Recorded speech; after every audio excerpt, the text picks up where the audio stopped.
go, X. Hey, we just need one. Let's go. Lo and behold, somebody took down Dynasty, and it was San Antonio X Factor in the semifinals in overtime. We set the pace right now. Punching their ticket to the finals to take on Tampa Bay Damage, who had a fight out of the wild card round. They defeated Rebel, moved on, took down the Hurricanes, and then took down Houston Heat to get here to this final match.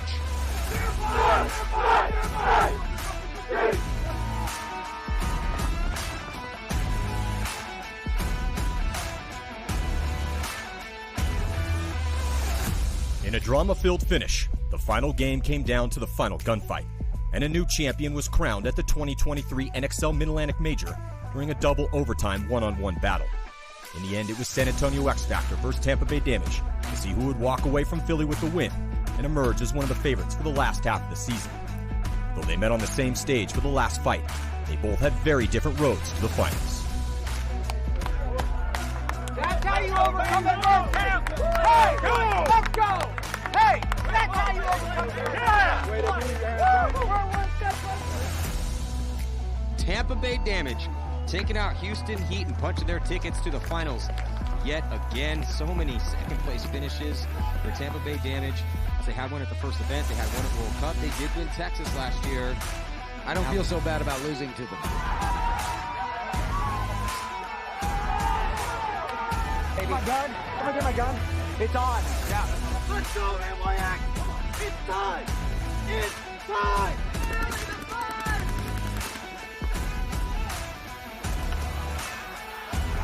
Hey, come on, boys. Come on.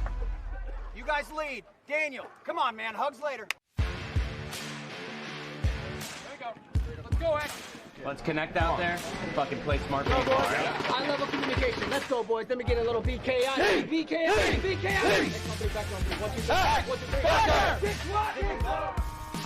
Former world champs San Antonio X Factor haven't won an event since 2019, but they did make 2 finals appearances in late 2021, losing to Dynasty 2 events in a row, including a 1-point loss at the World Cup. Coached by Ryan Brand and Dixon Yang, X Factor has been highly competitive while rebuilding their starting line around core veterans the past few seasons, and finishing mostly middle of the pack on Sunday in 2023 with a top 4 in Texas. In the prelims on day 1, they took an early 4-1 lead against Red Legion, and they never let them back in the game. The Legion did briefly show some offense. X Factor shut them down, as their off-the-break shots were dialed and Legion never really had a chance. In the next match, X Factor struggled slightly. They were down 4-2 with 2:20 left against a reinvigorated AC Diesel, but they pushed forward into guns to tie the game and take it into overtime. A penalty in a close 5-on-5 overtime point cost them the match. On day 2, X Factor had another close 1-point game, but this time it would be a hard-fought, come-from-behind victory against Uprising, where they made the most of an Uprising penalty in the last minutes of the match. We made a lot more moves that match than we did in any of the other ones. Just because we came into it with the right, confident energy. They took that winning momentum into the next one against Infamous and won the game by a comfortable 4-point margin. The 3-1 record, X Factor went right into the quarterfinals. Need that higher level communication. Let's go. Come on. Come on.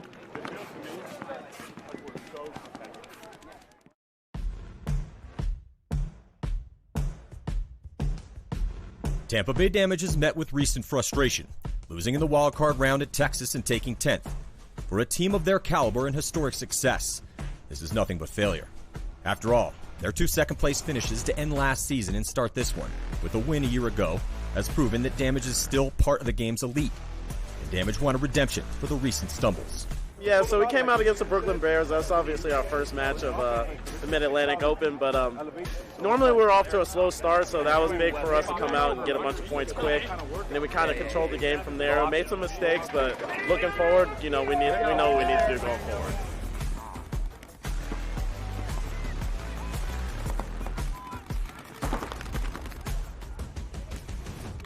Early on at the event, everything was working for Damage, with everyone on their starting line contributing. And after the Mercy Rule win versus the Bears, Damage proceeded to beat up on Columbus level, with their mixture of offense and defense looking tough to beat. And then in a shocking turn of events, Damage dropped a game against Energy Elite at the start of day 2, with Energy playing a defensive style and out-damaging Damage. I was Travis Travis going to try to steal this one and solidify the win as he goes all the way through, and he's going to hit that buzzer. Great job for NRG. So time expires as Tampa Bay Damage getting defeated by Energy Elite. Everybody could have done something a little bit better, right? Let's fix that. If we fix that, we're winning this fucking tournament. That's the truth, right? Then in the last prelim game, they went to war against Dynasty. They took a 3-1 lead with 3 unanswered points after going down 1-0 to start the match. The Dynasty would not be denied the win, and they fought back. Oliver Lang broke through to tie the game, and Harrison Fry put up the winning point after taking advantage of a damage penalty. Shot, and here comes Keith Brown. He's going to get run down by Harrison Fry, and Harrison Fry is going to run through, get a 2-pack to put the maybe potential winning point on the board. Does get shot, but game over. Wow, so Dynasty runs clean through the prelims. Now 4-0. Tampa Bay Damage now sitting in a 2-2 situation. They're going to have to count the points. Dynasty 4-0. The 2-2 record would again have Damage battling out of the wild card round for the second event in a row. We worked really, really fucking hard for this moment. Don't overcomplicate it. Go out there, just play fucking standard fucking ABC paintball. Yep. Win the breakout, right? We don't win the breakout, we find a way to win the breakout, okay? Yep. Understand that. Everything is meant to happen. Listen, I've never asked this of you guys. Today, right now, for the rest of the day, you have to be perfect. New York Extreme had been playing like a team on a mission for greatness, with only 1 loss in the prelims all year. And outside of Philly, they again brutalized their opponents. New York Extreme was undefeated as they matched up with X Factor in the quarterfinals. One though, and here comes Meter's going to try to commit. At the beginning of the match, it looked like NYX would again be advancing into the top 4 as they had built up a 2-point lead with just 4 minutes to go. But even though Extreme had 4 guns up on the break, Billy Bernaccia got into the snake, put the team on his back, and shot everyone to make it a 1-point game. Bernaccia gets 1, gets 2. Billy Bernaccia gets 3. Jesus. Billy might be getting 4. Extreme then spread the field to try to stop X Factor's attack and hold on to the lead. They couldn't stop X Factor's aggression, and the game would end up going into overtime, tied 3-3. Meter chews him up. Yeah, wrong way. Here comes Cody Bayless. He's going to come through. He's going to get that shot in. Tie ball game with 34 seconds left to go. Bernaccia again made it into the snake off the break in overtime as New York Extreme lost Hennessy. X Factor trapped Extreme in the backfield again, and they worked up the field on the snake side. Pat Kraft fought his way into D4, but TJ Danner caught him, and Meter Niños ran in to hit the buzzer and get X Factor into the semifinals. And honestly, the guys want to win a tournament. They feel passionate that they have worked for a long time and that they're in a position to do so. But it's more than just wanting to do it, right? You got to do the work, you got to learn your lessons, and the New York Extreme guys are on their way to doing that. X Factor met up with Dynasty in the semifinals, and Dynasty, the Mid-Atlantic Major, looked unstoppable yet again. They were undefeated at the event, with 3 Mercy Rule wins in the prelims and a 1-point win against Tampa Bay Damage. Team's feeling incredible, obviously. We're rocking, baby! We're rocking. The way we've been playing, the systems in place, the kind of communion we've got on this team right now, we definitely do feel like every event is ours to win. So we'll see if we can push the streak and continue to dominate for the rest of the season. Obviously, tomorrow's a big day for that. And Dynasty had just beat Impact in the quarterfinals when they were down 3 points with just a little over 4 minutes left in the match. They still moved on, and they had built up some massive momentum in the quest for a historical 4th win in a row. All right, boys, go. But Dynasty had finally met their match. The semis would be a back-and-forth battle, with both teams attacking the snake through the first part of the game. They traded points until it was all tied 2-2 with 10:45 left to go.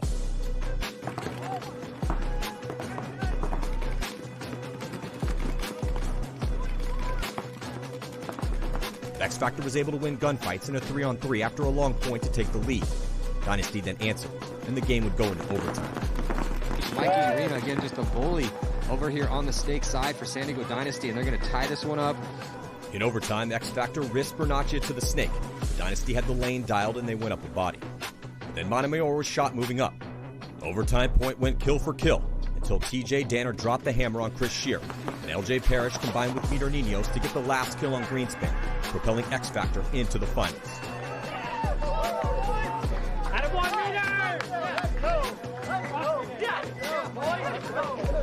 Attaboy, Terry! Yeah, baby! Let's go! Let's go, X! We're feeling good. We're hyped, obviously. Slayed the dragon there in the semifinal match. played well as a team, communicated, and got the job done. I think it's been a couple of years. A couple of years ago, we were in the finals. I wasn't on the team, but World Cup 2021, I think, was the year, and the team took second place. So it's time. Long overdue.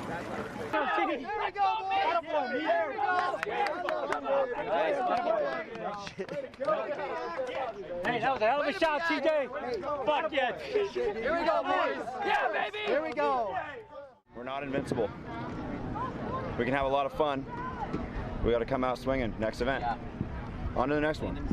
On to the next one, guys. That's it. Yeah, don't over fucking analyze it, dude. We lost the fucking overtime point. I mean, proud of you guys. Yeah, overtime. No top pro team wants to be in the wild card round, as you must win 4 games in a row to win the tournament. But it is possible, as Dynasty just did it at the last event. Damage matched up against Revo, who was making their first Sunday appearance of 2023. The game was a masterful display of Tampa Bay's abilities, with both sides of the field contributing. Chad Bougier and Jacob Edwards on the D side, Keith Brown and Rainey Stanzik Snake side, and Jason Edwards shooting bodies on the break and helping to finish points. Once Damage went up 3-0 and burnt off some of the clock, Revo had no choice but to push forward into high-risk situations. Revo was demolished 6-0, and Damage moved on to the quarterfinals. In the quarterfinals, Damage would face the New Orleans Hurricanes, a team on the rise who has made 5 Sundays in their young pro careers. And even though they were missing 2 members of their roster, they still went undefeated in the prelims in Philly, including a close 1-point win against 3-time world champs Houston Heat. But the Hurricanes have never made it past the quarterfinals. Damage went up early, winning a low body situation in the first point. The Hurricanes controlled the snake, but Nick Ripple lost a gunfight from the 50. Damage counterpunched with Keith Brown, and they won gunfights to take the early lead. They went up 2 more points by shooting bodies on the break, and though the Hurricanes would put a point on the board for pride, they could not match Damage's gunfighting prowess in the longer points. Chad Bougier and Jacob Edwards shut down the last-minute push. The Hurricanes were eliminated, and Damage moved on to face Heat in the semifinals. We will get there. We're already here. We just have to get past this little bit of a hurdle. And once we do, nobody's going to touch us. Nobody. Yep, team. Gotta come out with some energy, right? Let's play hard, play smart. Let's stick together. Hell yeah. Patience, discipline, focus, stay positive. Houston Heat took second to Dynasty at the last event in Texas. The multiple-time world champs were hungry for another win. They had a subpar prelims at the Mid-Atlantic Major, where they went 2-2. They had to fight out of the wildcard round on Sunday. But they blasted rookies Austin Notorious and then defeated AC Diesel to match up with Damage in the semifinals. Heat took an early lead with Mishka winning a 1-on-1 against Keith Brown after a long first point. Brown gets shot here from Mishka Kiesnev, so Mishka Kiesnev's going to play the hero here for Houston Heat in point number 1, and that is why it's so important for Houston Heat to have Mishka. Damage was able to win gunfights in point 2 to tie the game. 8:43 to go now. Oh man, we're getting a good set. What a counter. Welcome here, 2023 NXL Windy City Major. I'm Matty Marshall alongside Rich Telford. 4th stop on the tour. The stage is set. 20 best teams in the world about to throw down. Starting it off is going to be the New Orleans Hurricanes taking on Columbus Level. Good story there. And also Los Angeles Infamous taking on the Brooklyn Bears. Rich, let's start with Level and the Hurricanes. You know, 2 younger squads in the sense of the tenures and the time that they've had here in the Pro Division. The Hurricanes have been very impressive, making a bunch of Sundays. Level, a 3rd place not too long ago, but so far this year, not the results. Yeah, not the results that they have wanted here in 2023 for Columbus Level. No Damian Ryan here for Columbus Level. Hurricanes also a little beat up on some injuries. We'll see how that plays out this weekend. Should be a glorious weekend here, a little outside of Chicago. Here at Gaelic Park, going to be just a few seconds away from kicking off point number 1. Columbus Level, Hurricanes. Hurricanes starting from the red side, Columbus Level from the blue side, and it looks like on this snake-heavy field, Rich, that both teams are going to go right in the snake off the break. Yeah, we're going to have a lot of snake action this weekend, Matty. Looks like Danny Schonauer, though, is going to be taking the walk, dying out of snake 2. Might have got shot inside, maybe from a bounce shot, too, and it does look like another body coming off right now for Columbus Level, down to 3. Bodies alive and tucked into those middle positions. All in the pocket, Matty. That's a tough spot to be inside the pocket against a team like Hurricane when they have 5 alive in the snake. So you're going to be seeing this a lot here this weekend. This is a snake-dominant field. You have to win the snake side to have a chance to win this tournament. Yeah.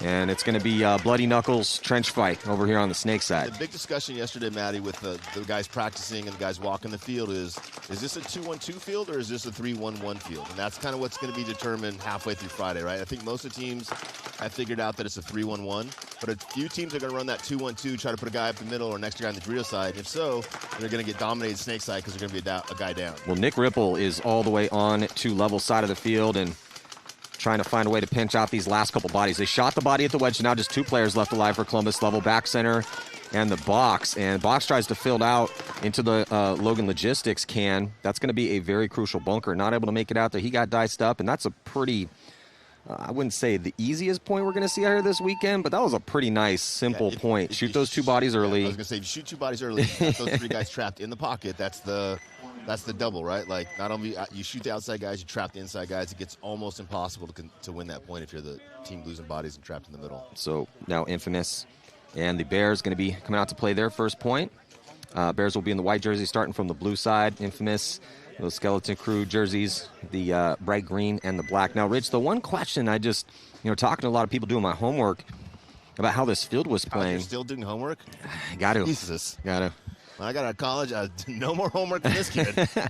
Well, the question was, how makeable is this snake? And I was getting very disparate answers. People were saying, oh, Matty, we were making it 80% of the time. Yeah. And then I talked to another team, we were making it 20% of the time. That's a huge difference. There's about a 2-inch gap out there, right? And depending on how the field lays out, either this field or the field you played, that 2 inches was either there or not there. So a lot of guys practiced it where home could not shoot or see the snake. On this field, you can shoot and see the snake. So Jonah Jamrose right into the snake off the break here for Infamous, and on a little bit of a delay, Altamore going to get into the snake here for the Bears. Bears filtering out on the D side. We're going to see some stuff on the D side here this weekend, but I don't know when. It's a crafty, tactical D side of the field, that Dorito side. Yeah, it's the old classic. If nobody's looking, you can go down there and kill everybody, right? So you have to kind of have a guy over there, but if the one guy's looking gets caught. Well, Brusselback has now slipped into the 50 and might have got that crossfield kill. Did, yeah, so then he calls that nice, good communication, nice moves from Tim Brusselback, is making his presence felt on the D side as Infamous now controls this snake. Yeah, we practiced Infamous at the GG Sports Park in St. Louis, and they looked really, really good. They stayed Monday and Tuesday, kept grinding on with the full squad, right? As New York Extreme, we had 4 or 5 guys doing that. They had like 9 or 10 guys doing that. So good on Infamous for taking advantage of that situation and making the most out of it.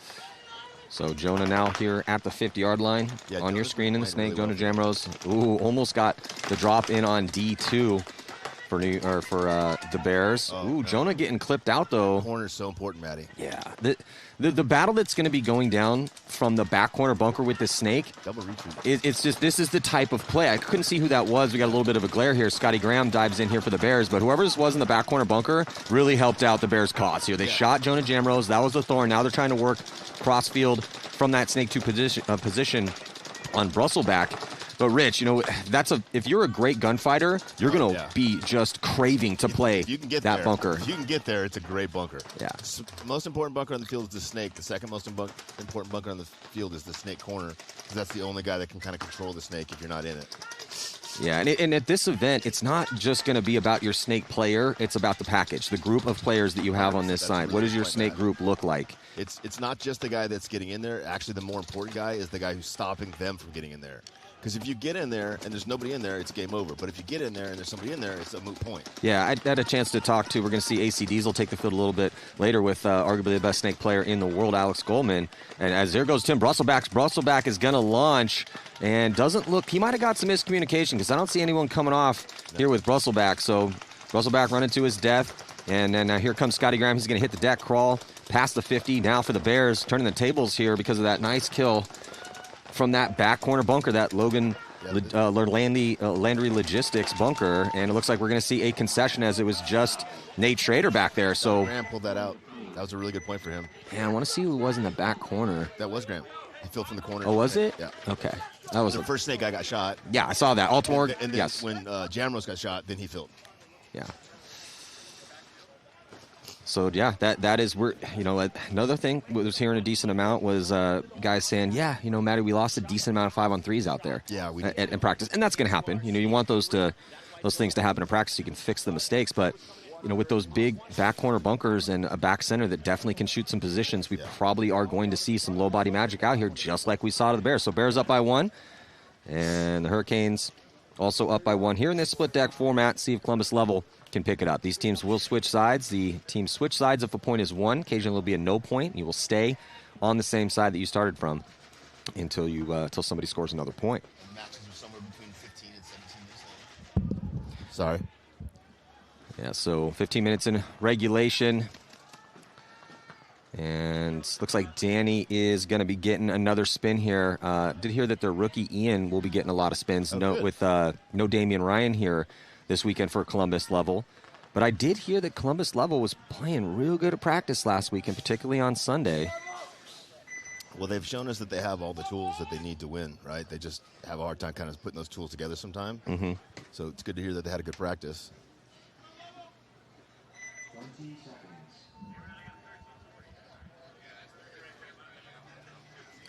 So at about 13 seconds before the start of this next point, I'm getting a look here at the starting lineup for Columbus Level. So Lemon and Show now are going to be going here towards this snake side. Again, it's about your snake group, your snake package. It's not just about the first attacker in the snake. And so I was talking to Alex Goldman as we start this next point with Level and Hurricanes with Ripple getting in. And Goldman said the same thing you just said. It's not just going to be about the first guy. It's what is your 2? What is that second attacker going to do? And Nick Ripple, speaking, the first guy taking the walk, it's going to be Nick Ripple here for the Hurricanes. Getting shot out of Snake 2. Here comes Schonauer all the way onto the Hurricane side. They do not know where he is. He hasn't touched the bunker. Sneaky. And he's going to pop up, get a nice little kill there on Camp. Does lose a body behind him, but Danny pushing the issue here for Columbus Level in point number 2. Already with the kill, lost his back player. No one in that back corner bunker to support him, so it's just Danny up here by himself trying to make it happen. Is he going to get the 2-pack? Did he get the kill on the tower? Doesn't look like he does. Tower wrapping around, living by his gun on that opposite side here, Rich. Yeah, I'm not sure who's in front of the snake guy for the Hurricanes, but when Danny was shooting cross at the tower, he should release highway and got him. Nice. Oh, nice little react there as the Hurricanes. That was Pate coming up. Pate, so consistent. Didn't freak out. Now we're going to do a little tactical retreat, get back to that Aztec, the insert bunker, snake side. Good comms, communicates when he retreats. Yeah, I would like to have seen him go there a little bit earlier, but he made it, so good on him. 3-on-1, Matty? Yeah, they're not. Yeah, as we were watching that battle here with Danny, he also looks like he lost a couple other bodies. Still one player left alive in the box here, snake side, for Columbus Level, but I think that might be it. You can see Hurricanes just not feeling any pressure in their bunkers. And they should concede this point, right? Hurricanes are obviously going to win this point. They're already up a point, and they just kind of wasted 30 seconds there for Columbus Level. Well, that's one that Level's going to want back. Level's going to want that one back. It was just Askren as the last body. Danny was in their snake. Completely in their snake. He was as far up as you possibly could go without fully committing, but just lost too many players behind him. So survivability, a little bit of an issue here in point number 2. For sure. For Columbus Level. Taylor getting a look for Infamous. His points are going pretty quick, though. Yeah, Callie's out there, too. Yeah, I feel like they always start off quick Friday morning, right? Even if it's a slow field, Friday morning, everyone's a little bit loose, aggressive, hungry, fresh. Mm-hmm. Los Angeles Infamous down by 1 here early to the Bears. Bears will now be on the red side.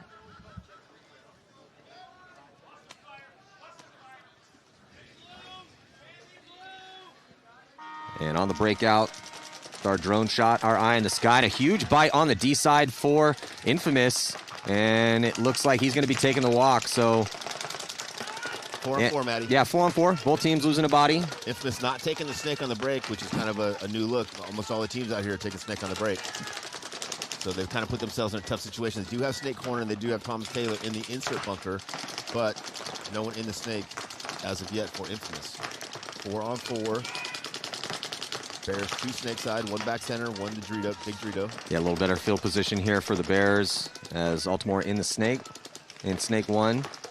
And doesn't have anyone out wide yet. It was Sester that took the walk, one of the 2s and 3s typically for the Bears. Yeah, Infamous now in the snake 1, Matty. Yeah, Sester's been playing real good too, so that's a good kill right now for Infamous. And looks like they lost Sam Silberg, so he was a pickup coming over in the offseason, beginning of this year. One of the best players on Columbus Level, deciding to take the offer, head over to Infamous, and look really fast running all the way to D4 essentially off the break. But So still 4-on-4, but Infamous now in the snake. Doing surgery on its gun. A little bit better field position still, though, for the Bears, as Altamore's going to crawl up to the 50-yard line. And Infamous got 3 guys over here snake side, only 1 on the D side, Matt. And that D side guy is looking snake side. So this might be an opportunity if the Bears can get that read to start pushing some more pressure down the D side. Yeah, it's just going to be a little bit tougher here for Infamous because they don't have outside contain. So Altamore's at the 50. He has a back player behind him at that stand-up, the logistics, the Landry logistics can. Such a crucial position because having that player behind you, there's no one in his mirror, so he can wrap around and really just try to focus his own effort on trying to put a lot of pain here on Infamous inside. But cutting through the highway, so I like the... Saw a lot better. Yeah, that was Zach. I think this is Zach Patient making a very crafty move inside. Back, baby. He couldn't go down the sideline. Couldn't go down the sideline. No, couldn't go down the sideline. I mean, Altamore's posted that way. His back player's posted that way, so if he wanted to move up, he had to go inside. Nice little move from Patient. Patient looking inside right now. I thought he was going to go all the way highway and get him out and jump in, but he was a little bit cautious, sat back. First couple points, you don't want to make any mistakes. Yeah, and Dorito 2 was looking this way, too. So I feel like this really just slowed down. I think someone screwed us with a fast point. Here comes the attack now on the D side first. So first to go is going to be on the D side for the Bears. The gun shift, and Altamore launches as well. We're going to see our first penalty of the tournament. It's going to be a minor. It looks like assessed on Patient. That's going to pull out Thomas Taylor, and as the dust settles, it does appear that the Bears are going to be putting up their second point here unless we lost the last body here for Infamous. Now I see a sea of Infamous jerseys walking off, and we are going to have a concession. So nice little 1-2 combo there. D-side launches first. Altamore sees it. He launches as well as the guns turn, and they kept enough bodies alive. All you need is one body left alive to hit that buzzer. Well, I think the problem there for Infamous is they had 3 guys on this side against 2 guys, right? And the Bears had the corner and the snake. They had 3 guys. They only had 1 D side, and the 3 guys on the snake side didn't take the ball and be like, oh, we've got to push through this side, otherwise the Bears are going to beat us. Even though we're down, down in position. It's a whole thing. It's a thing. Man, looking pretty good. Hurricanes are looking good. Bears are looking good. Yeah, points are going kind of quick, though. That last one was a little bit longer. It's always the question, too, right? How quick are the points going to go? Quick points means we're going to see a lot of them, which typically means hopefully you guys have been doing your cardio and have a deep roster. It doesn't look like it's going to be too hot out here, a little outside of Chicago for this weekend. Let's cross our fingers that the weather holds. 4-on-5, Matty. Level drops first guy attack on the wing on the snake side. Yeah, Hurricanes all the way across the back, and this is what I was afraid of when I first saw this field. Hurricanes, damage, and impact. If they play these 5 spots, Matt, it's going to be really hard for anybody else if they get any kind of lead. Yeah, like just talking about that, how quick is the field going to play? How much defense can you play on a field? When you have 2 huge stand-ups in the back corner bunkers, typically, and a really nice back center as well, too, typically, it's a strong defensive position. 100%. And when you have a team like the Hurricanes that played it pretty fast to start it out, won a couple points, up a couple points. They're still pushing the issue, though. They're into Snake 2 right now. Yeah, to me, if you're in Snake 1, the corners, that tower over there, and either one of those wings, man, you could have 10 guys on one side of the field. It'd be really hard to get through that gap. Well, it looks like the rookie getting a spin here for level. Ian Rolfson here in Snake 2. Where'd he come from? I'd have to check my notes. But with no Damian Ryan here, this is a big moment for him. Heard he played really well. Overextension a little bit here for the rookie. Kind of have to go, right? Down by 2, you're in the snake with a guy 1 notch away from you. You got to go get him, right? I'm not going to knock him too. If he's playing aggressive, that's his job right now. It's an aggressive snake. I agree. I mean, he did have 10 minutes to work with, and yeah, they're down points, but only 10 minutes to work with. That's a lot of time to work with here. Yeah, you got a guy behind you. If he's telling you to go, you go. Yeah, absolutely. I do agree with that. Especially when he's an up-and-coming guy, right? You got to start cutting your teeth, making mistakes so you can learn from them. And it's better to learn on Friday than it is to learn on Sunday. Good move up on the D side over there from Hurricanes, again with all 5 players left alive. Level down to Snake Corner, what we're calling the juice box over here at Snake side. Man, I like this. Tower on the D side. I do like the look for the Hurricanes, though, Rich. They take some safe spots. They did risk bodies out wide. Everyone makes it alive, and then they take some ground. Yep. Shoot a body. They're looking real good. And then now search and probing up in that center. No Stuart Ridgel here for the Hurricanes at this event. Yeah, they said that they felt like they were playing so well they didn't really need him this event. They gave him the event off. I thought that was really respectful. He's got one of those pesky ankle issues that... Well, Matt, when you're carrying the team all the time, it hurts your ankles. I really like that move up to the center there in that center 50 wing. And again, Level's in a position with 2-on-5, down by 2 points. You might want to just concede this point, save a few seconds, and get back in this next point. Yeah, again, still a little bit of time to work with. I think Travis is just letting it go. And as we've just talked about, and we're going to continue to talk about, this is a field where you should be able to pull off a few 3-on-5s. For sure. Especially if it's just 4-on-5. You know, if you're in the right spots. Yeah, and if you have time. So, yeah, we're going to see some quick concessions out here. We always do. But I do feel like this is a field that you can just let your guys play it out a little bit if you have the time to work with, to see if somebody can pull off a gunfight win, make a nice little move here, and make something happen. This is the closest thing we've had to a traditional field in probably 2 or 3 seasons. So it might take guys a little while to figure it out. Good communication from both squads. Okay. Here, everyone talking it up. Another move here is the Hurricanes 50-yard line in the middle and 50-yard line on that D side. Pate still in Snake 2. And this kind of illustrates the difference in levels. Yeah, as level loses another point. The difference in levels, right? So if this is Impact or one of the really, really top teams, they probably close this out a little bit quicker, right? It takes the Hurricanes a little bit longer to close it out because they have that defensive mind. They lose their first body. 4-on-1. Man, Yeah. Hurricanes looking really, really good. Surviving the breakout, completely controlling the tone and the pace of the match. Yeah, great move getting paid in, and he was very smart in the Snake, not overextending. Bell with the nice move up the center at the right time, and then they made the move into the 50 on the Dorito side. He pops the top and gets the kill on Cranmer for level. It was just a well-executed, like the game plan. Execution was perfect on the game plan. They're now 3-0. Second or third gear, right? They're not even really, really pushing, right? They're just like, hey, this is our paintball. This is the style we want to play, and we're kind of forcing you to play our style of paintball. In the pits here with the Hurricanes. Let's listen in real quick.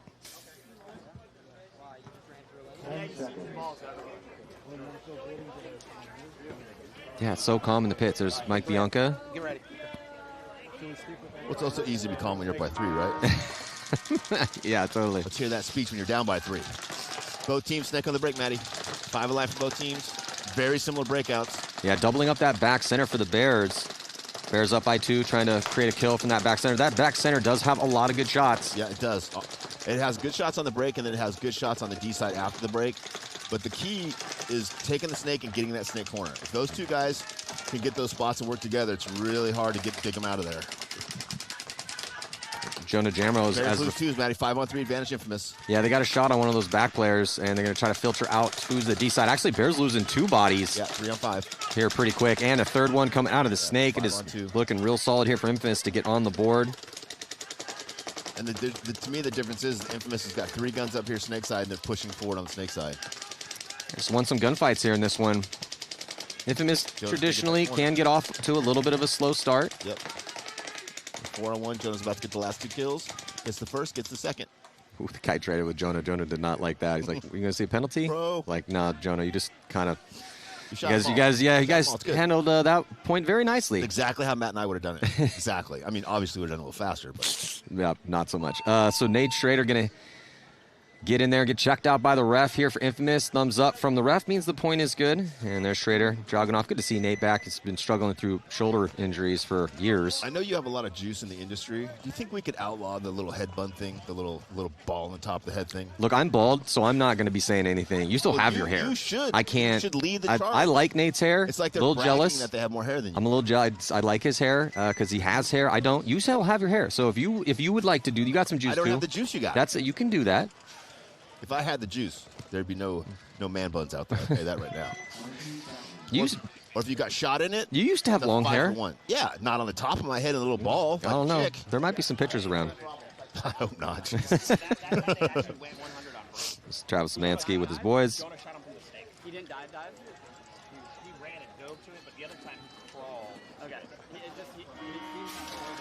Jumping into this next one with our eye in the sky here on the breakout. Snake on the break for both Yeah, teams, we're going to Maddie. see a steady dose of this. Both teams, everyone seems to be really pushing it here, getting in the snake off the break, and only a couple bodies coming off early is... It's the exact same guy from the exact same, both teams. Yeah. Both died going that Dorito. Yeah, both teams losing a body from the D side, trying to get into that Dorito. Infamous feels it, though. Infamous a little bit advantage, push up that D side because nobody for the Hurricanes got back out there. Yeah, level. Level, sorry. It's a little early. It's all good. Also, their jerseys, I feel like, are too similar. I like these new white throwback jerseys for Columbus level. Looking crisp out there. So here comes Bell's going to get out of that back center for the Hurricanes. Going to move up. We're looking over the shoulders here. Oh, tough death out of that back corner. So Danny's going to lose his back gotta player stay again. alive there. That's so crucial. Yeah, look, that's a gunfighter's paradise. It's going to be very difficult to stay alive in that Landry Logistics can. However, the teams that keep their bodies alive back there the most and are the most proficient in controlling zones from that back corner are going to be the teams winning games out here. So I think that was Hollowell taking the walk. Going to have to tighten it up a little bit. Tighten it up. One of the things I thought that was funny is different layouts, different teams, but some of the teams had their snake guys in the corner, right, playing the support position. And it was funny watching those guys who were really, really good in the snake, not loading with their gun up, not communicating to the tape just because they're kind of out of position a little bit. Hurricanes just need to drop the hammer on Danny here at snake side, get this point over with. They've got a snake corner, they got a snake, so they can easily just come out and trade with him. Yeah, another body coming off for Level from the D side. Level's down to 2, Matt. 2 on 4. I can't see D3. Maybe D3 still hot. 2 for sure. And I think I just saw D3 move, I'm not sure. Again, Level's got to, if Level drops one more body here, they've really got to look at conceding this point. Saving some of that clock management. Yeah, just 2 bodies for Level right now. Yeah, so they might want to just concede. Well, Hurricane should just run the snake guy down and trade out. And then Level should concede. Well, if you can't lose your first one big. I would say concede the point. You still have 6:20 left. That's enough time to score 4 points. But Level already is in a position where they can't be throwing away a 6-0 loss because that means they have to go and blow somebody out. Hurricanes, one of the top teams in this division. The Saints are in this division, and they've struggled to win games out here. But you also have to expect that pretty much everyone else will be getting wins against the Saints as well, too. We'll see. Maybe things have changed for them. Every tournament's a new chance. And, yeah, again, the Hurricanes are sitting 2 in this division behind Damage. It's Damage, Hurricanes, Diesel, Level, and Saints. This is a tough bracket, though, because Diesel's underperformance in the middle, in the beginning of the year. Yeah, they made Sunday at the last one, but anytime the brackets get set and you have Diesel in the 3rd tier in your bracket, that's a tier 3 team, yeah. Anytime you have a top pro team as a tier 3, it's trouble. Messes up the whole division. Well, Infamous going to dig into the snake off the break. Looks like the Bears not going to go snake off the break. And then Infamous going to filter out wide. Thomas Taylor still got some wheels, makes it out alive to the back corner bunker, and with Patron right in front of him. I think that's Zach, and Zach needs to go all the way down the field. There's no one in the snake. There's no one in the snake corner. And when there's no one in the snake and no one in the snake corner, that's the other team's telling you that it's okay to come into their snake. Yeah. That's the invitation. Yeah, Patient. I think Patient knows now. Patient really looks like he wants to hit the deck and crawl up. And that's what he should be doing. Now they filled the snake and it's too late. He's just wasted that opportunity. He's playing defensively from an offensive position. They know he's there. Yeah. They know that Altimore's in the snake right now. Stay alive, right? Just sit there and stay alive. Yeah. I mean, I'd like the Bears. I can't see who this is at the box. He wants to get out. There he goes. Okay, I was like, his body language is telling me he wants to make that move. Such a crucial fill. Yeah, I was gonna say I like this. I like the spot they have. Yeah. If they can get out to the back corner 100%. with the lead, looking pretty solid right now here for the Bears. Yeah. Now if they just lock it up and play it hard, it's gonna be tough for Infamous to push through. It's up to the Bears to not make a mistake. They've got the positions they need to be in. See if they can execute. That is up to Infamous to push into these guns. Real nice spread for the Bears, though. Snake 2. They got the Wedge. Wedge looking at Patient, trying to keep him honest over here. Thomas trying to initiate a gunfight down the sideline, but getting beat back in. Actually, both players are looking inside from that back corner bunker.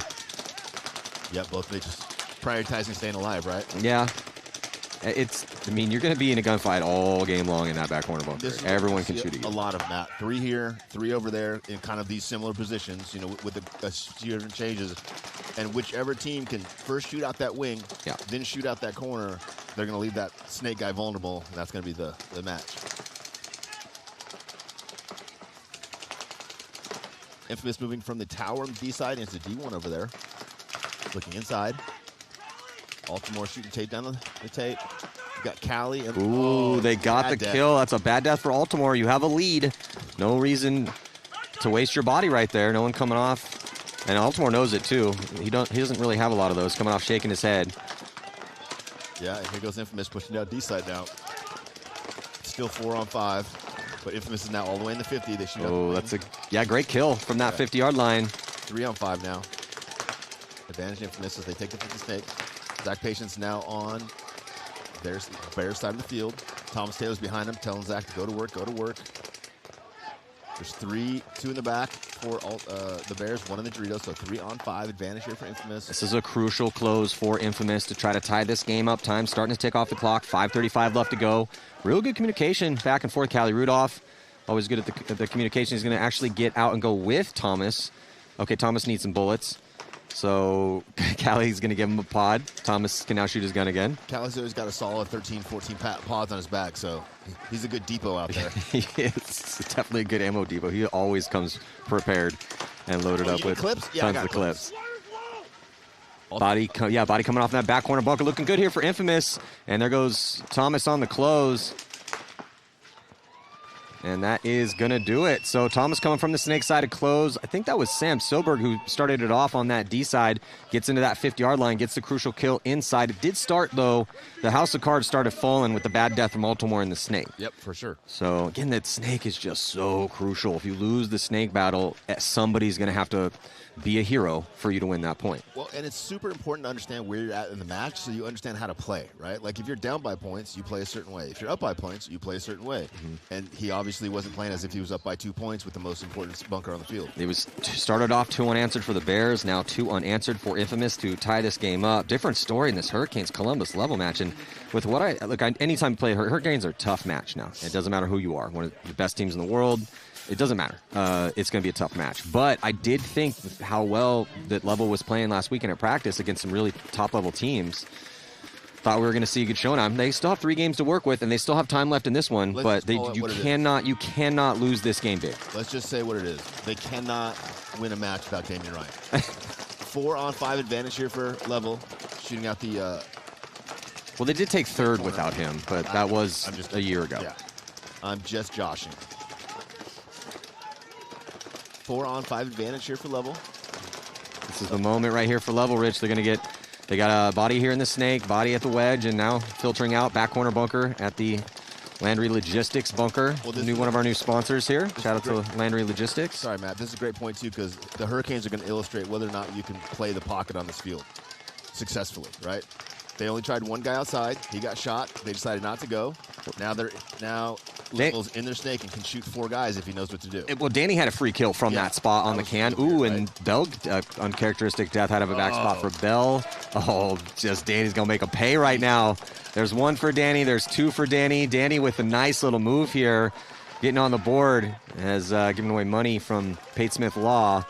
$500 at stake for move of the prelims, and that's one of the better ones that we've seen out here so far as we're just getting things kicked off at this tournament. A lot of paintball to play today. Looked a little ugly there for a second when he came up, had those 2 guys. No one else has got the 3-pack yet from that spot. And they went forward. Hey, it doesn't even look pretty. I'll give him a little bit. This might be our first argument. I don't think that looked too bad. No. I mean, for someone at your level, it wouldn't be bad at all. But for someone at his level, you're right. It was Rich Graceful Telford. I forgot that was your middle name. Yeah. You named your oldest daughter after how you used to play. Very graceful. Yeah. They call me Mr. Grace. It's not. Your gunfighting was graceful. No, not really that. That was pretty sloppy, too. Just kind of sloppy all over. I surrounded myself with really, really good people. Certainly the key to my success. Bears breaking out from the blue side. Infamous from the red side. All of a sudden, we got ourselves a match, Maddie.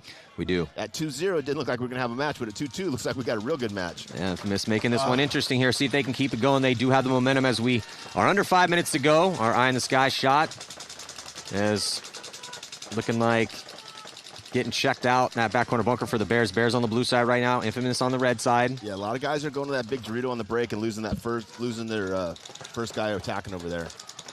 Bears chose to take the snake corner instead of the snake. Infamous decided to take the snake instead of the snake corner. We'll see how this battle plays out. Advantage now for Infamous as they fill the snake as well. So 2 players on the snake side for Infamous, giving them a big advantage. Brett Messer filling from the back center up into the juice box and now into the wing.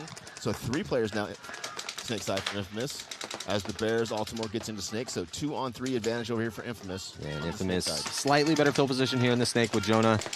Jonah Jamrose at snake 2, and Jonah's Jonah's getting really good. He's getting really good, but they're also super, super confident in him. I talked to several of the players and the coaches, and they're like, hey, He's great now, but we all think in 2 or 3 years he's going to be special. Well, he's got these really quick. He's obviously an athlete, but he's got these real quick reflexes on his gunfight. Yeah, and I talked to his dad about it. He thinks it's the chocolate chip cookies. He thinks the mom making the chocolate Family chip cookies does make some delicious cookies. Has given him the advantage. Altimore crawling back from snake 2 to snake 1, Matt. Kind of more of a defensive position there. That snake guy can look inside. And it's really hard to bunker him when he's all the way back to snake 1 looking inside. Yeah, Jonah is just zoned up on this D side right now from the 50-yard line. He's getting some help with Nate Schrader making a nice move.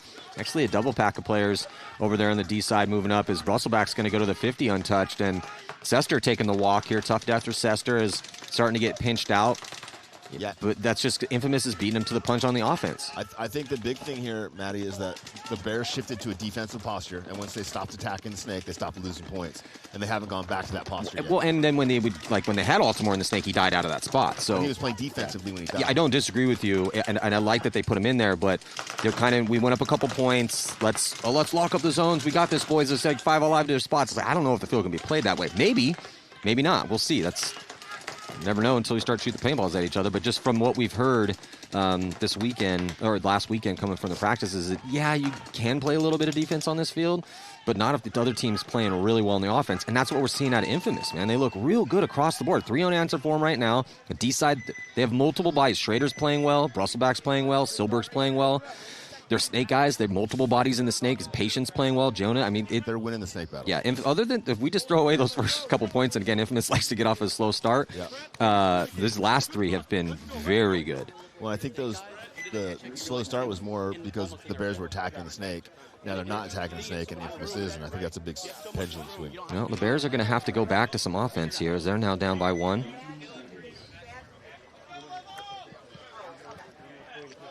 Level back to the wall right now, finally on the board.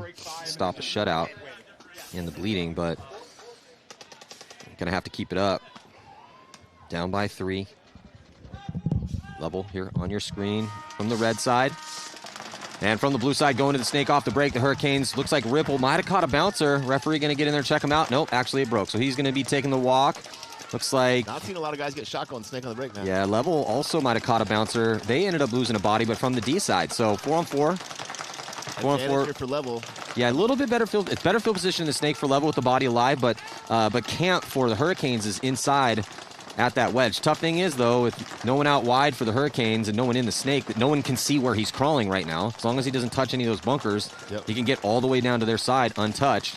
And I think this is this the rookie here for Level? I think this is Ian. Oh, he doesn't know there's a body at the wedge.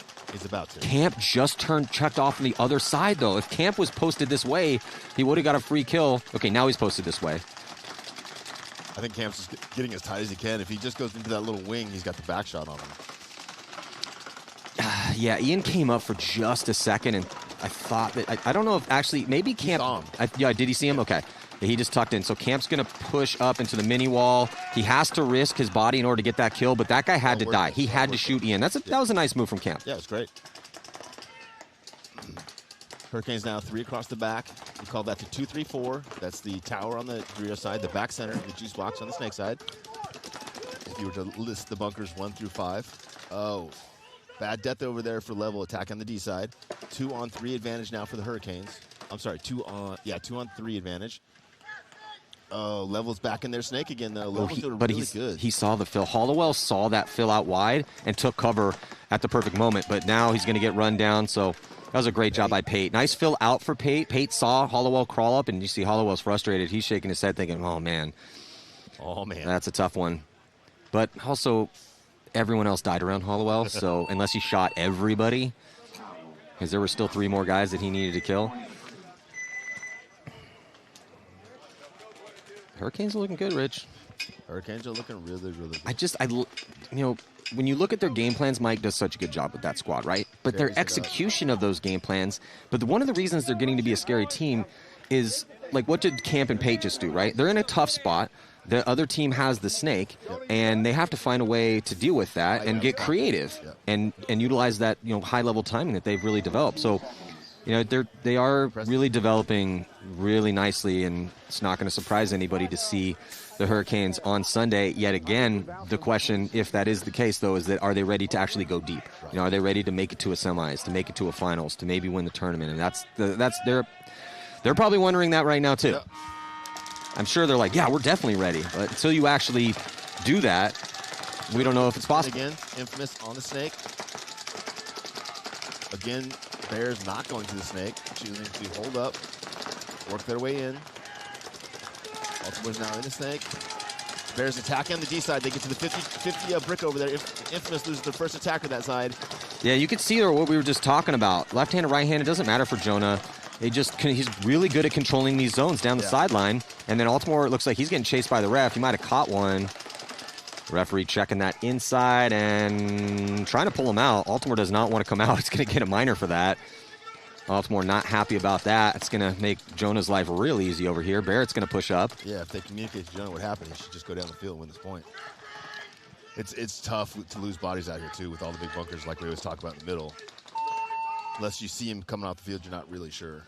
4 unanswered points from LA Infamous right now with just 1 minute and 43 left to go in the game time. So, yeah, nice move from Messer as well, too. For second. Man, Messer keeps getting more and more fit. Yeah. More and more jacked. I'm like, wow, look really fast. Was that? No, it was Messer. Yeah, he's good on you. He's extra light right now because he just came back from Paris with COVID, so he's sick for a few days. Actually, I don't think he got the COVID. He just got the cold. So he's extra light. But yeah, it moves really well and plays really well up the middle in that blocking position. Messer's been working to get play time on that team I just love when I see that, right? Guys that are willing to commit to the grind, 100%. Great team guys. I'm not there yet. Okay, what do I got to do? Exactly. Okay, that's what I'm going to do. And then now he's been really working himself into some play time and doing well. Definitely a solid piece of that team. Yeah. Let's see if Hurricanes decide to attack or just play defensive here. Defensive it is. 5 inside the pocket.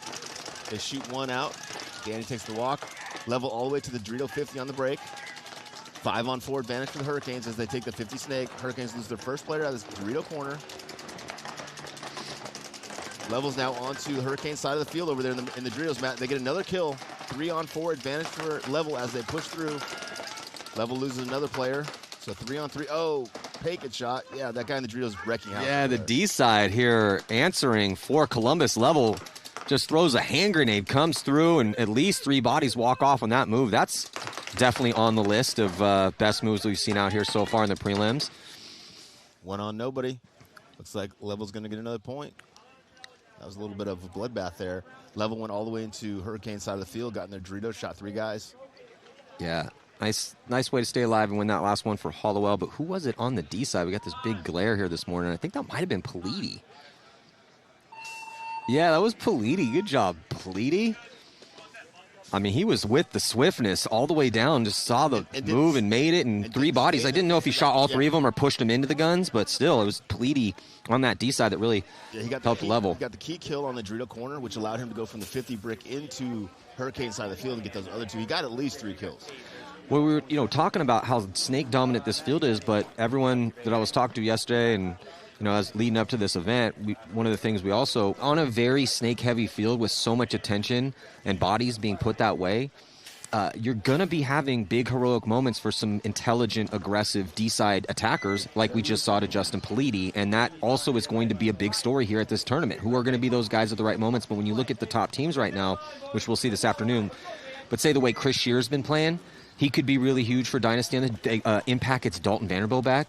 So Dalton could be absolutely huge for him, but you have to be careful on the D side. This is a very Dalton-esque Dorito side. Infamous is playing very well on the D side as well, too, with multiple bodies. Yeah, if you don't have one solid gun there on one solid gap on the D side, or if you do and that guy gets shot or put in, big move over there. Russell back with a big bite on the D side for Infamous. Infamous also takes Snake again. Referee running in to check inside player there. Is that Altimore maybe in that wing? Yeah, he's eliminated. Oh, no, that's Greg. Greg taking the walk there for the Bears. Gets in spin and gets shot on the break. Yeah, these past 4 points, the Bears keep losing a crucial body here and a crucial body there. Yep. And like you said, just they're kind of, they went a little defensive and they're just grinding their gears on the offense right now. But winning some gunfights here, it looks like Messer going to be taking the walk. Jonah Jamrose, though, who's been outstanding here in the Snake, and he's going to get a free kill.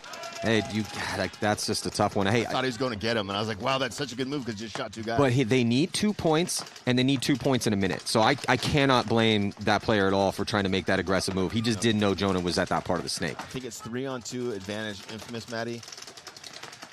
Bears have both the corners. Nope, 3-on-3 as the Bears move into Infamous' side of the field. Brusselback gets shot. Is it a trade, or did he get him clean? Referee in there checking out the player for the Bears. He's clean, Matt. Yeah, he's clean. Just got to push the issue here. Bears going to win this point. 35 seconds on the clock here. Jonah Jamrose still alive, ripping a lane down that sideline or towards that D side. That guy in the corner for the Bears needs to play paintball right now. Jonah's 100% across the field shooting. It's a 2-on-1, and the guy in the corner's just been hiding this whole game. So Scotty Graham able to get in and execute Jonah Jamrose, and it was looks like GJ Sakaguchi was the one on that D side. So great aggressive move from GJ coming through. He got that kill, bunkered him out clean, stayed alive. He was the second. Was he? Still, but he came through to make that. I think he was the one that came through and stayed alive. I think he followed. I think second through? Shot, yeah. Okay. And he filled right up and picked up the gunfight with GJ. I do agree, though, that, Scotty could have pushed the issue a little bit quicker. I don't know if he, I hope he can see the clock from that angle. I'm not sure, but didn't maybe know that there was that short of time. They're still going to have a little bit of time, try to tie this game up, but it's getting close. Yeah.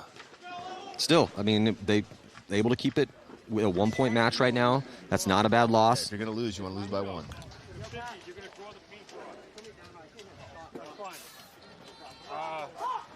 I really want to run here, man. Yes. I'll run this seam. This seam right here. I think we should really have somebody run. They're coming up with the quick play. Every team's going to have that. Okay, we have to score a point in 15 seconds. What lanes are we running through? The staggered attack. And shoots all the way to Snake. Danny gets in there live. Danny's so athletic. Oh, no, he got caught. No, he's fine. Yeah. Ran and shot the whole way to Snake, Matt.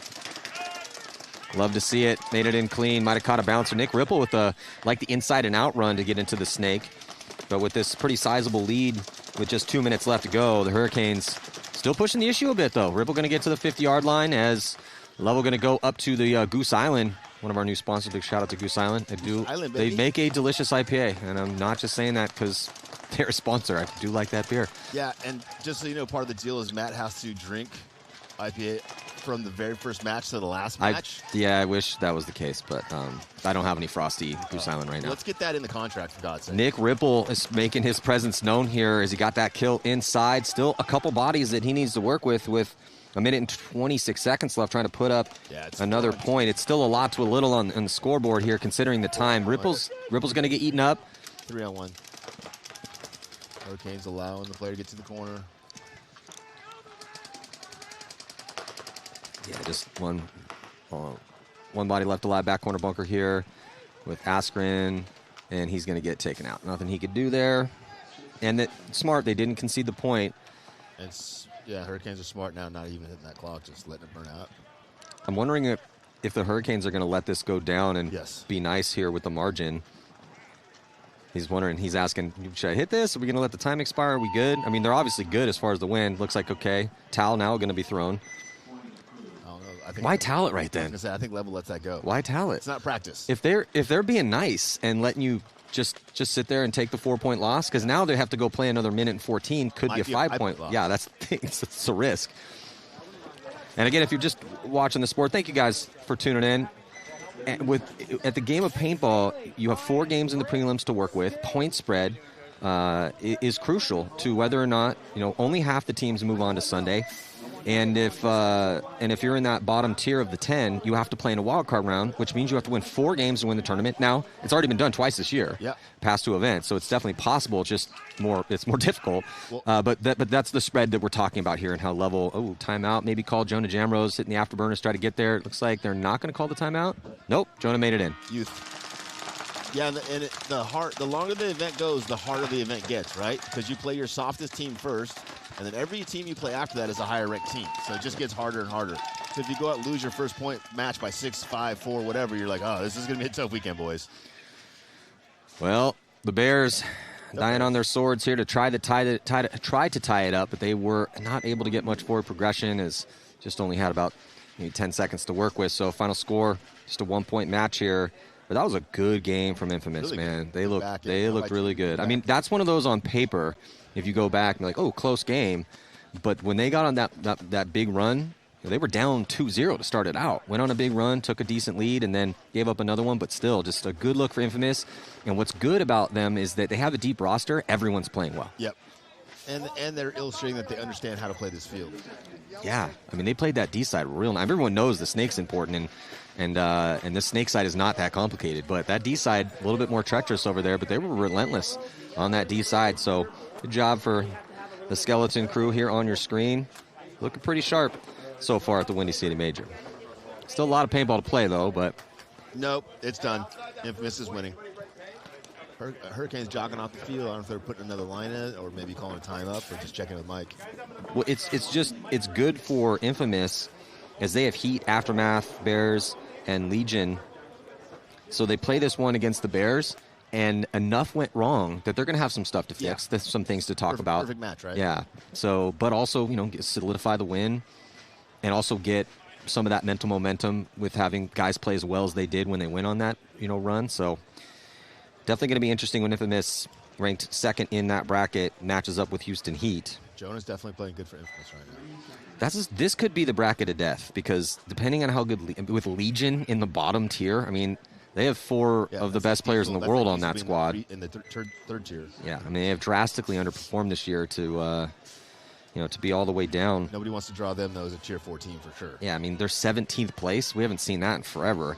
So, and maybe they'll shock people here at this event. I hope they do.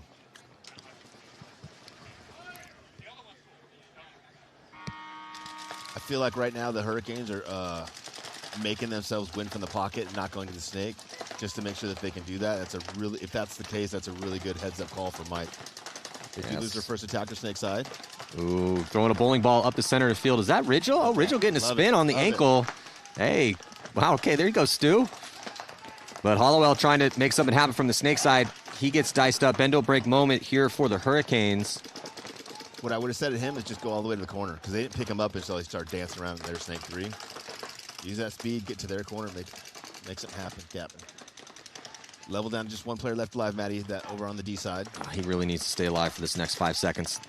I mean, this being a 4-point game instead of a 5 could be massive for him. Yeah, they could have just lost. If Hurricanes wanted, they would have won that. They could have won that point. Yeah. It was very gentlemanly of them. So that is going to do it here. The Hurricanes taking a win versus Columbus Level in the first set. And LA Infamous ended up squeaking a win out here, but he looked really good mid-game.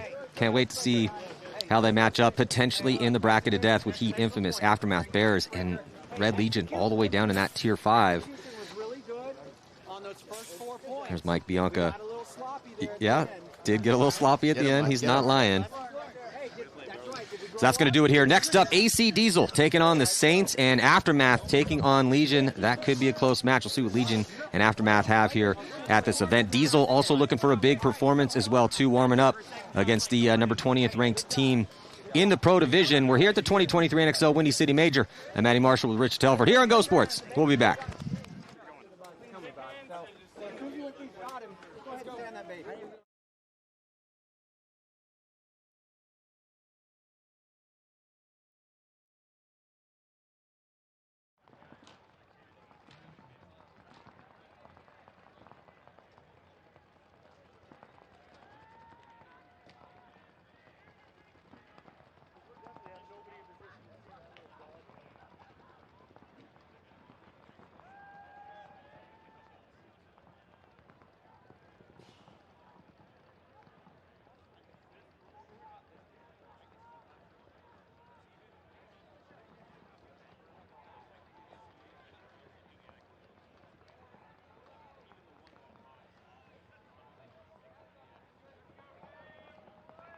It's Thursday, practice day.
The stage is set here for the 4th event of the season, the NXL Windy City Major.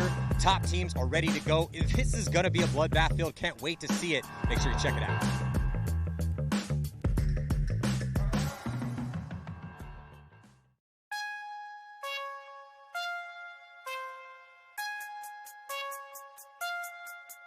Who you kidding around?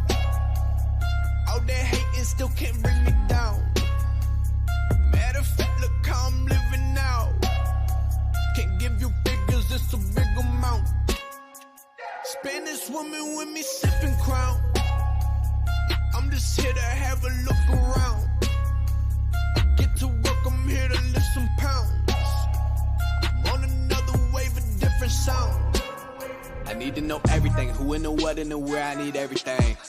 Trust me, I hear what you're saying, but act like it's new what you're telling me.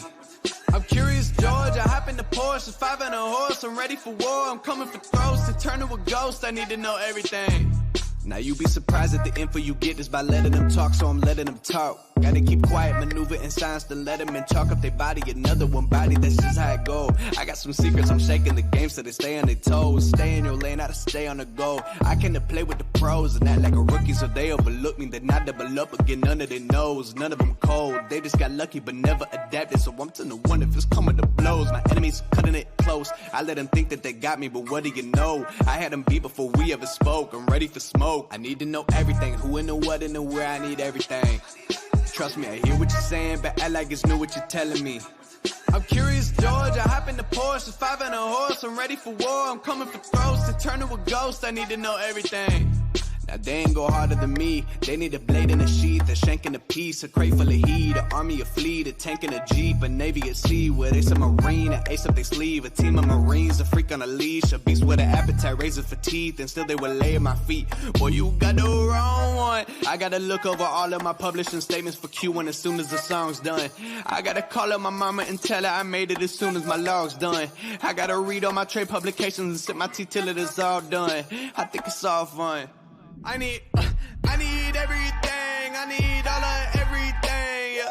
You a simp, you ain't in my lane, you a lame, bitch get out my way, out my way, out my way, out my way, out my way, out my way, out my way, out my way. Look, whack ass locals say the most, do the least okay. Talk behind my back, to my face, ain't a peep okay. But that be outrageous, admit you did the least okay. Step out to the nines, my 3-piece ain't got a crease okay. It's okay, it's okay. Kill on then capiche okay. I be damned if I just made my money over beats okay. Frito-Lay, chips out on the table, time to ante up. Damn it, bruh, you be liable to lose the phantom, bruh. She's okay, risk it all for what to lose, like it's okay. Can't relate, always had your bets before you reach okay. I'm center stage, heavy risk, evident. My investments aging like a pessimist. Benefits, and you know that my resume is a heavyweight. Yeah, put it on my back, give me everything. Yeah, I need everything, I need all of everything. Yeah. We got a ton of great announcements, a huge show, and all the news and all the stuff that's going on. Possibly, allegedly. We are ripping right now. Here's some sick giveaways.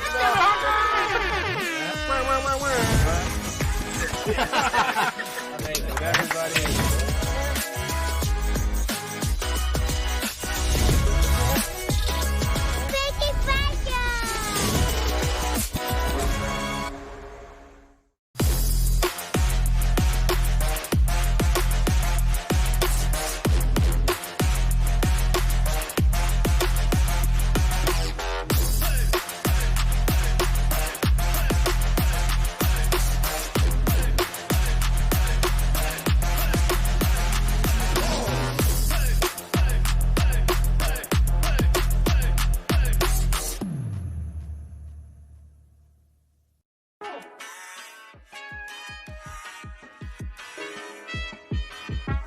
Missouri All-Stars have been playing together out of Kansas City for about going on 5 years. I'm Our play style is super aggressive. We like to just be in your face constantly, can just keep the gas going the whole time. D4 season, I had hit Walker up and was like, hey man, like, what's the situation with this carbon gear? It looks awesome. I would like to get my guys in it. And from right then and there, D4 season 4 years ago, he got us plugged in. We've been with him ever since.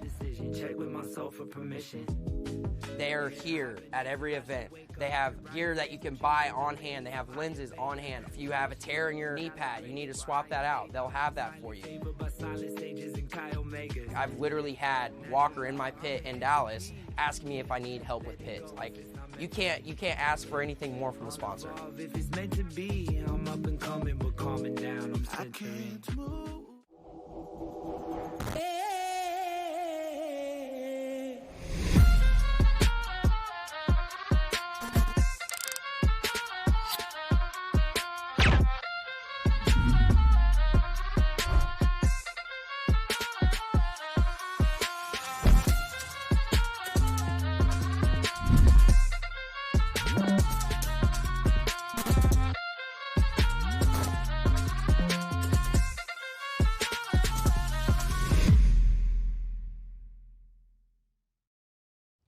Walker here with Carbon Paintball to discuss the Zero goggle system with you guys. We have the Pro version and then the SLD.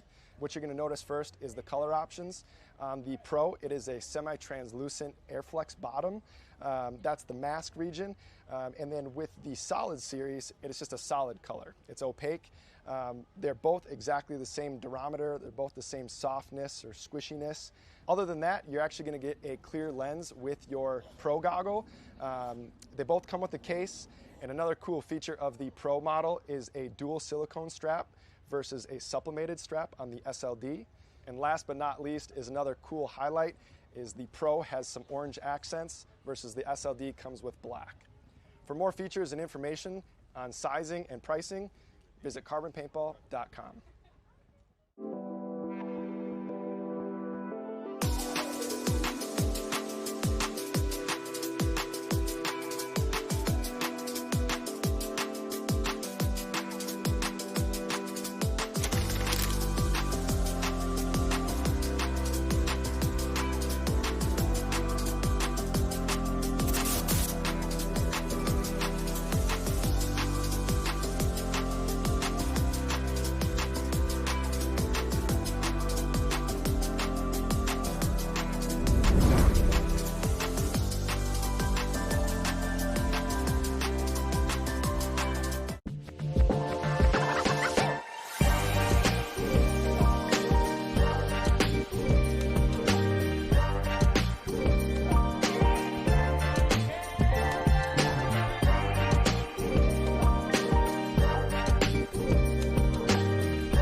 2022 NXL season in the books. Let's take a look at the hierarchy of merit that materialized in the battles at the 6 events last year. After the dust had settled for the season, 4 dominant teams sat at the top of our sport. Names that many fans have become very familiar with over the years, as they have proven, yet again, to be the best of the best. San Diego Dynasty took the #1 spot overall. The boys in blue have been on a historic run for a little over 2 years, as they chalked up 3 wins last season, and they have won 7 of the last 13 events. They capped off a magical 2022 with a dominant victory over Damage at World Cup, which also saw the return of the greatest of all time, Oliver Lang, who earned the finals MVP. Dynasty's potent mix of experience, aggression, and lethal creativity have earned them the right to call themselves the best team in the game, at least for now. Houston Heat sat in 2nd overall, though it has been over a year and a half since they hoisted a first-place trophy. But they have been a pillar of consistency, making it to every Sunday, and the worst they've done is 6th place. Heat keeps losing close games to stop their runs, but their roster contains some of the biggest superstars of paintball. They are overdue for another win, and they have added emerging all-star Connor Kelly to the team to help in their quest. On the other hand, Edmonton Impact was able to ride a small roster to victory at the Open event in Sacramento. In the final 3 games in California, Impact outscored their opponents 18-1.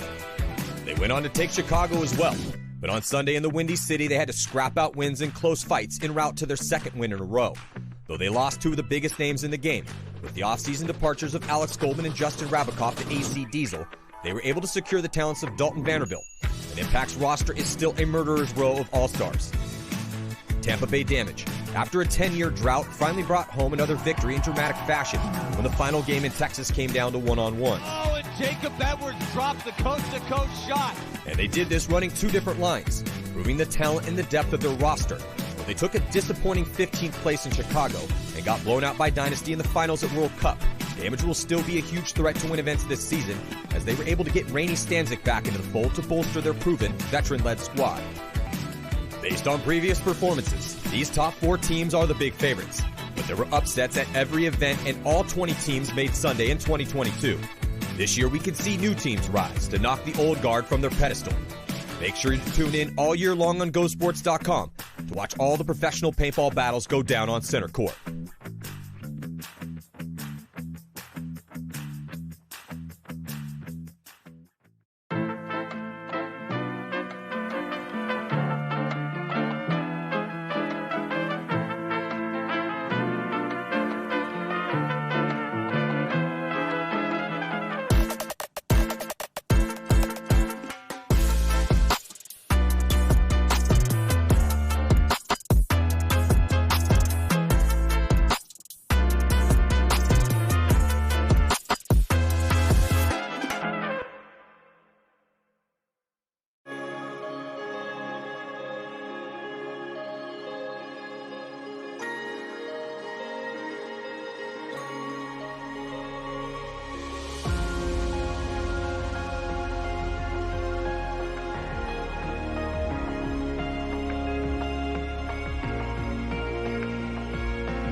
The best fucking teams now. It's time to step the fuck up. But we're fucking champions too. All right, in the mouth, guys. Come on. It starts in 10.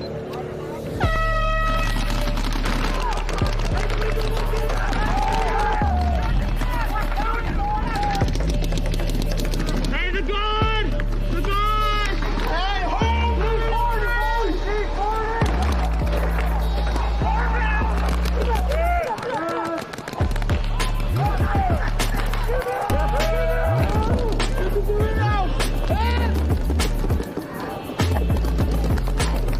CPL, baby. Let's go, baby.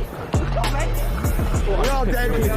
Woo! Let's go. Could you tell me a little bit about what Sunday Paintball is? Sunday Paintball is a brand that my wife and I started. I've always wanted to give back to the sport. Half of our profits go right back to the sport. The goal is to give players more Sundays. Our first event, the teams that came in last place, we actually gave 5 cases of paint just to show them we want to see you back, we want to see you playing again.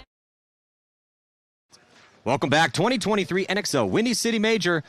And I'm Matty Marshall alongside Callie Rudolph from Los Angeles. Infamous just got a win in their first match against the Bears, and also paintball legend Rich Telford. Here in this second set, AC Diesel going to be taking on the Latin Saints and Aftermath and Legion. So Callie, we'll start with you. Diesel Saints, obviously heavily favored here. Diesel against the 20th ranked team. Do you think the Saints have a chance in this match?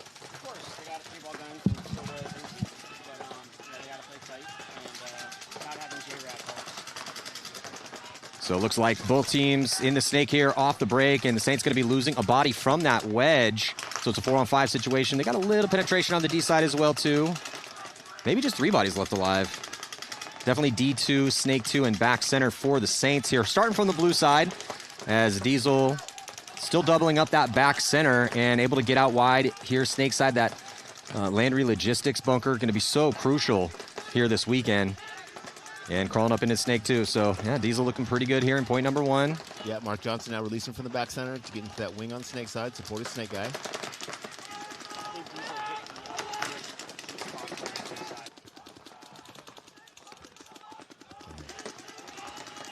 Looks like Mouse now up to the 50 Snakes for Diesel. He's got one in the corner behind him, Mark Johnson inside of him. 5-on-3 advantage. Ooh, nice little move here from Alex Goldman. Best in the business on the Snake side for the past decade or so, and makes a nice move to clear him out. That's pretty crucial here. You have a high body situation. You have the thorn in your side in front of you that pretty much blows open this whole Snake side. There's 2 bodies left alive here in the back center and in D2 currently for the Saints, and this is not a good position to be in right now. Yeah, but I also feel like Diesel's not really pressing the advantage. Maybe they don't have a count? Yeah, that's what I'm saying. Like, I would expect them to know that it's a 4-on-2. Know that there's only one guy in the D and one guy in the back center, and nobody Snake side, but they're playing like Snake side's still hot. Got to work on that guy in that logistics can, counting those bodies when they're coming off.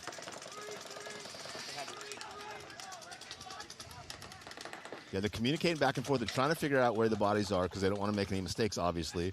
But a few of those guys are definitely not feeling any pressure and can kind of take a little bit risky in the first point. There goes the fill from the corner into the Snake for Diesel. That'll be the move that probably closes this point out. Goes all the way from their side of the field into the Latin Saints side of the field. He should have a cross shot on the Dorito and a good shot on the back center as well. I don't think Mark knows that that's his teammate. There's only one way to find out. Yeah, good shot, Mark. Oh, no. Good job, Mark. And our first team kill of the tournament. Jesse Stevens. Be super happy about that. Welcome to the team, Jesse. Jesse, thanks for coming out. Yeah, Jesse Stevens coming over from X Factor, new player for Diesel. Can you guys hear me now? Yes. Okay, cool. Yeah, when you're I in can that, hear you now. yeah, when you're in that big wedge on the Snake side where Yep. Mark was, Yep. you're so focused on the Snake that you don't always see the corner guy 100%. feel like that. Yep. You move your gap up so far that Yeah. you don't see anything Mhm. back. The guys who can hold that gap and then occasionally come up over the top and kind of engage a little bit and Yep. stay alive are those guys who played it the best. Just one player left alive right now for the Saints. Back bunker. Here's Mark Johnson. See if Mark gets another kill here. Yeah, they're going to try to launch and runs right into a gun. So a little sloppy here for AC Diesel in this Down to first 21. one, but it doesn't matter. Still some bodies left alive, and going to put that point up on the board here. Clint Johnson going to hit the buzzer. Checked out by the ref. Look for the thumbs up, which means that he's clean. Referee is checking, make sure there's no hidden hits. Looks like the point's going to be good to go. So, yeah, I got Callie Rudolph up here from Infamous, taking a win from the Bears. In the very beginning, Callie, 2 unanswered for the Bears, and you guys do traditionally get off to some slow starts occasionally, but good for you guys. It was just a slow start of just a couple points instead of a game or two because, man, you guys went on a run, and it was a full court press from you guys. Everyone looked really good. Yeah, it was, it sucks having those slow starts, but, credit to the Bears. They played some great paintball. We also made some mental mistakes that you can't make. And penalties don't help. Yeah. So penalties will kill you on this field. You lose a whole side, it's going to be really rough. So Yeah, we were able to bring it back. It was a close game. Happy to have the win, but we definitely need to tighten up. Well, it was one of those games that when it was happening, Rich and I were like, this is kind of best case scenario for Infamous. I mean, they get the win, but they also have some stuff to talk about. Oh, yeah. But they also, you guys had that big run where you went, I think, 4 points in a row. Mm-hmm. Jumping into point number 1 here with Aftermath and Legion. Legion from the blue side, Aftermath from the red side. Oh, yeah. 34, 4 for Aftermath alive, 3 for the Russians, the Red Legion left alive. Red Legion does get into the snake first, Matt. Yeah, crucial, man. This is Callie, talk to me about the power of the snake. I mean, everyone's been talking about how this is a snake strong side field. Well, just like you guys see here, Russian Legion has the disadvantage with the bodies, but you can win the game by just crawling down the field. Right there. He ties it back up and he traps them in the back center, and that's a terrible spot to be doubled up right now. Horrible. You got to get out of the pocket. Yeah, Aftermath, very inconsistent this year. I don't think Aftermath knows they're in the snake at all. Nope. And he does not. Yeah, Aftermath started out with a 13th place. Then they took a 6th, but then 18th at the last event. So we just don't know what Aftermath we're going to see here. As Britnikoff trying to finish things off from this snake side. Aftermath down to just 1 body left alive after Britnikoff gets 2 kills. It's very hard to stop the snake guy without being in the snake or the corner. Yeah. I mean, even the corner, it's good, but he can still come down. So nice, solid first point here from Legion. As you know, talking about disappointing. Aftermath been, hit or miss this year, but with that 6th place, Legion, different story for them. It's been mostly miss for them, sitting at 17th overall, and with 4 of the best players in the world, at least 3 of them on that team. Right. It's just been a bit puzzling why I haven't been able to get it together in 2023. And when you look at the draw, right, you're like, okay, we have these teams, and you're like, man, Russian Legion are down here. 5th tier. That's not it's very weird to see for sure. Same with Diesel, right? When Diesel's in that 3rd spot, someone's getting screwed. So it's just that kind of makes this potentially the bracket of death. If you have Legion down in the 5th tier and they play like they can, well, then that is, that's just going to make it difficult.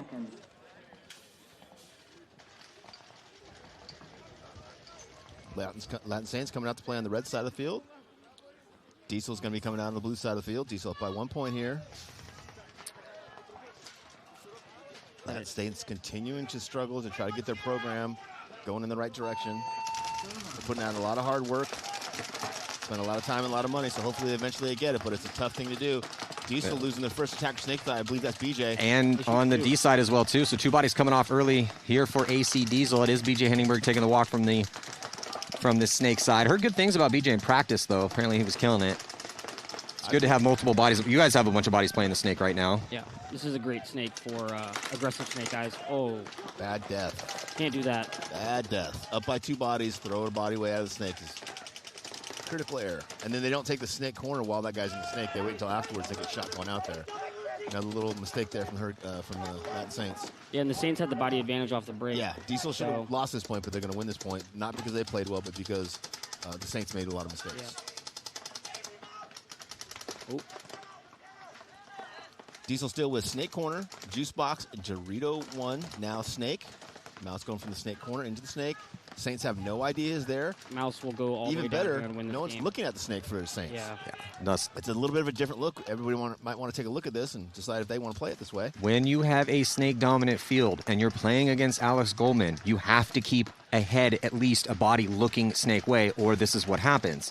He's going to go down to shoot 1. He's going to shoot 2. He's going to get a free 3rd kill across the field because no one was looking this way. It's a little. We practiced Mouse yesterday, and I noticed that every time he was playing, he would give our guys an extra 15 or 20. So he can just shoot people once or twice. That's great. That's great to see here in the match. Have it on film. Yeah, I thought his finger was stuck on the trigger yesterday, but apparently the gun works just fine. It was his choice to shoot our guys over and over again into the ground.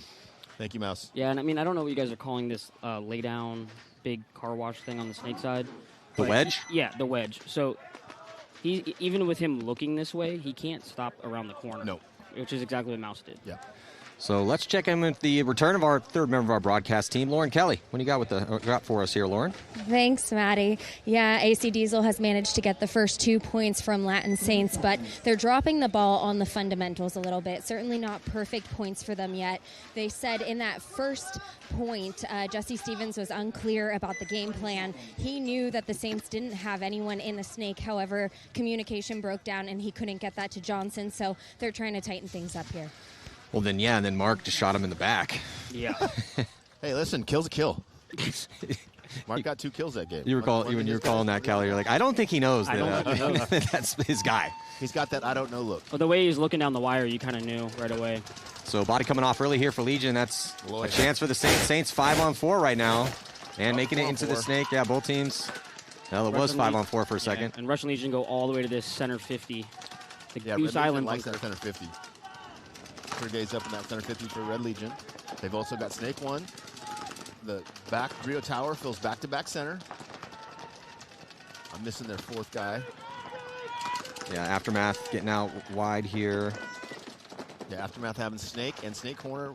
Red Legion now getting to the Snake corner. That's going to really help his player. Oh, unfortunately, they lose their attacker. Legion with the body at that 50-yard line on the D side, which, if, you watch that first game with Infamous, making a lot of people pay from that position. So the D side, you can get stuff done from there, especially because so much attention is being put here towards the Snake side. Correct. Yeah. If the Snake corner now for Red Legion is eliminated, this game is over. That guy's on an island. He's got to stay alive because he's got 2 Aftermath players in front of him in the Snake, 1 in the wing. I think the Snake player has a free kill in the middle. Yeah, once he gets up there. And what Red Legion doesn't seem to understand is that the Snake, now he knows the Snake is hot. He knows now. He doesn't know where he is, Trying to figure out where he is. Oh, boy. Oh, nice tactical retreat from Karslev, but I think Karslev did not get... Yeah, if he had gone to D3, D4, I don't know, still kind of tough position is... I think Sergey this is... trying to find where that Snake... Oh, and Snake guy finds Sergey. And that's Red Legion with 0, Aftermath with 4. Good point there for Aftermath. Yeah, Aftermath looking pretty good here to try to tie this one up. They have a lot of talent, and I know they've been working really hard. It helps if your owner has a paintball field that you can play at whenever you want. And they have a lot of young emerging talent on this team. It's just been a little hit or miss, but that's to be expected when you're on a rebuild 100%. And you're picking up some untested guys. A few of these guys have seen the pro field with other teams, but not many of them. So, that 6th place that they had at the second event was very impressive. 3rd, not so much, but this is the first game here of event number 4, and there is, again, a lot of talent on this team, and I really like how their coaching squad is handling this emerging talent. There's a lot blinded out on this field, so it is hard to see some of the bodies walking off, but when they have to walk down your side of the field, you should be able to pick up. Thank you. Thank you, Kelly, for not making me always the bad guy. Because I want to say that, but I'm if a I stickler. said that, Matt would have thrown me off the booth. You know how he gets. You're the salty one. What are you talking about? Callie. A lot of salt up here, guys. A lot of salt up here. Are you talking about my beard right now? Is that what you're talking about? Yeah, you're right. It's getting very salty. Even some pepper. My beard's starting to look like Rich's soul. Sorry, Rich. I had to get a jab in early. Hey, at least it's not black, like black soul. At least my soul's white. Like light's coming. You just complimented me, bro. Yeah, so that was a solid point there for Aftermath. I like the comp. Grayson, solid the back here on the Snake side. I think that was Morris in the Snake. He looked pretty good. Trying to find those inside bodies. It's tough, though, like you said. I mean, once you get up into that position, hopefully you know where those guys are, but you're not. You always have to kind of identify as quickly as you possibly can to try to get those free kills. Yeah, and definitely look towards the guys walking off the field. Yeah, definitely. You have Jesse and Mouse. That's a good combination right there. Jesse's going to go forward first, kill the guy, and then Mouse will come in and clean up later. Jesse right to the corner. You notice all the Diesel guys are using those new Halo loaders. 5-on-5. Mark Johnson moving up out of that back center. And looks like Saints are also going to filter out of that doubled up back center as well, too. 5-on-5 break here. Mark Johnson playing that wing. Communicating well out of there. So Diesel with 3 in the back Snake corner, Juice Box back center, and then 1 player in both of the wings, and both of the wings are looking Snake side. So definitely looking very defensively here for Diesel, looking to stop the Snake, hoping the Saints will just push into their guns and they can get an easy point here. Ooh, Mark losing a gunfight. Blaming it on somebody else. I don't think he knew the Snake was hot. Yeah. Well, he does now. He does now. He does now. So that does soften up the line here slightly for the Saints. Yeah, if they can keep the Diesel out of the Snake, right, it's going to give the Saints a big advantage to try to win this first point. I will say, Rich was at our practice, you can be down a lot of points and still have plenty of time to come back. 100%. You can have some fast points out here for sure. Well, Saints lose a body out of the Snake. Yeah, 5-on-4. Yeah, it's sorry, 4-on-3. Yeah, 4-on-3 in favor of the Saints. There's another body coming off for AC from the D side. Yeah, Diesel's in the 1, 2, and the 3. That's the Snake corner, the Juice Box, the back center. The Saints are in the Juice Box, back center, the little Dorito in the center of the field, and the wing. They think that there's someone in the Snake from Diesel, but there's not. Better be safe than sorry. Yeah, but once the Saints, I think, figure out that there's no one on the D side of the field and no one on the snake, they let somebody fill out to the D side there. That hurts. No one's stopping the Doritos now, so the Saints could go all the way down. Yeah.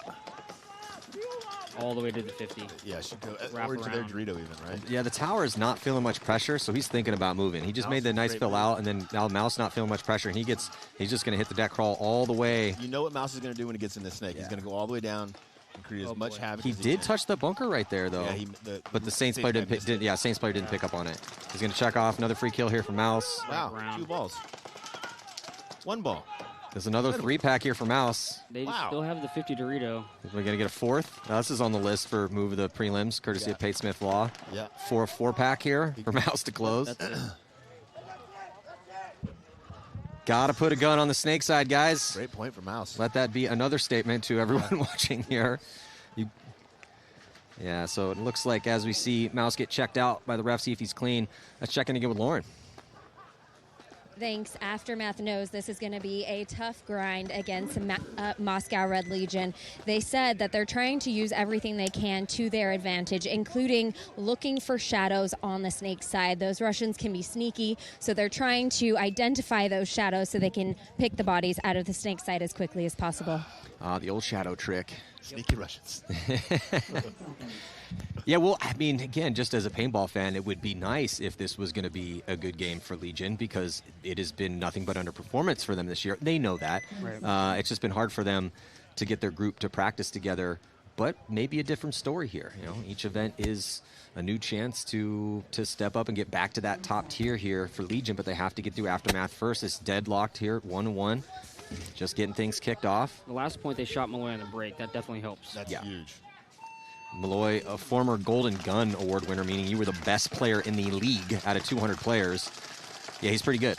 Pretty good. So that time he... Sorry. Yeah, I was going to say that time Malloy dove out to his bunker. Yeah, to he make did sure shoot his gun. Yeah, he was definitely prioritizing staying alive. Last game, he tried to get his gun up on the break. Yeah, 5-on-5 for both teams. And Malloy's going to get out to that back bunker here as Legion's on the blue side. Yep. Aftermath in the red and black on the red side. Both teams with the guy in the snake. Aftermath going forward. Red Legion crossing it up, looking to play a little more defensive. Now gets down the line. Red Legion using that center brick with Sergey to shut down the D side. It's a good spot to do that. As they do that, they get to the 50 Dorito. There's the big brick over there. He's going to look cross and try to shoot the back of the wing or the snake player out. Ooh, good shot. That hit him. Did Morris get shot? Looked like he did, yeah. Well, maybe he didn't get shot good enough. Or just sprayed off the bunker. I saw the spray come off. I saw it and it looked like a little flinchy, but... Well, as we were looking at that, Aftermath did lose their body from the wedge. Karzlov has both those shots from the 50 Dorito. Yeah, so Kirill's going to move up there and push into D4 to try to help out Pasha Karzlev over there, who's still ripping a lane over at Morris. We thought Morris might have got shot, but apparently he's good to go because he's still in there alive. Definitely took some heat. This gun sounds bad. Morris, get your Sounds like he's almost had had air or something. Yeah, get your gun tuned up. No bueno. That's not what they're supposed to sound like. Definitely not. I would agree.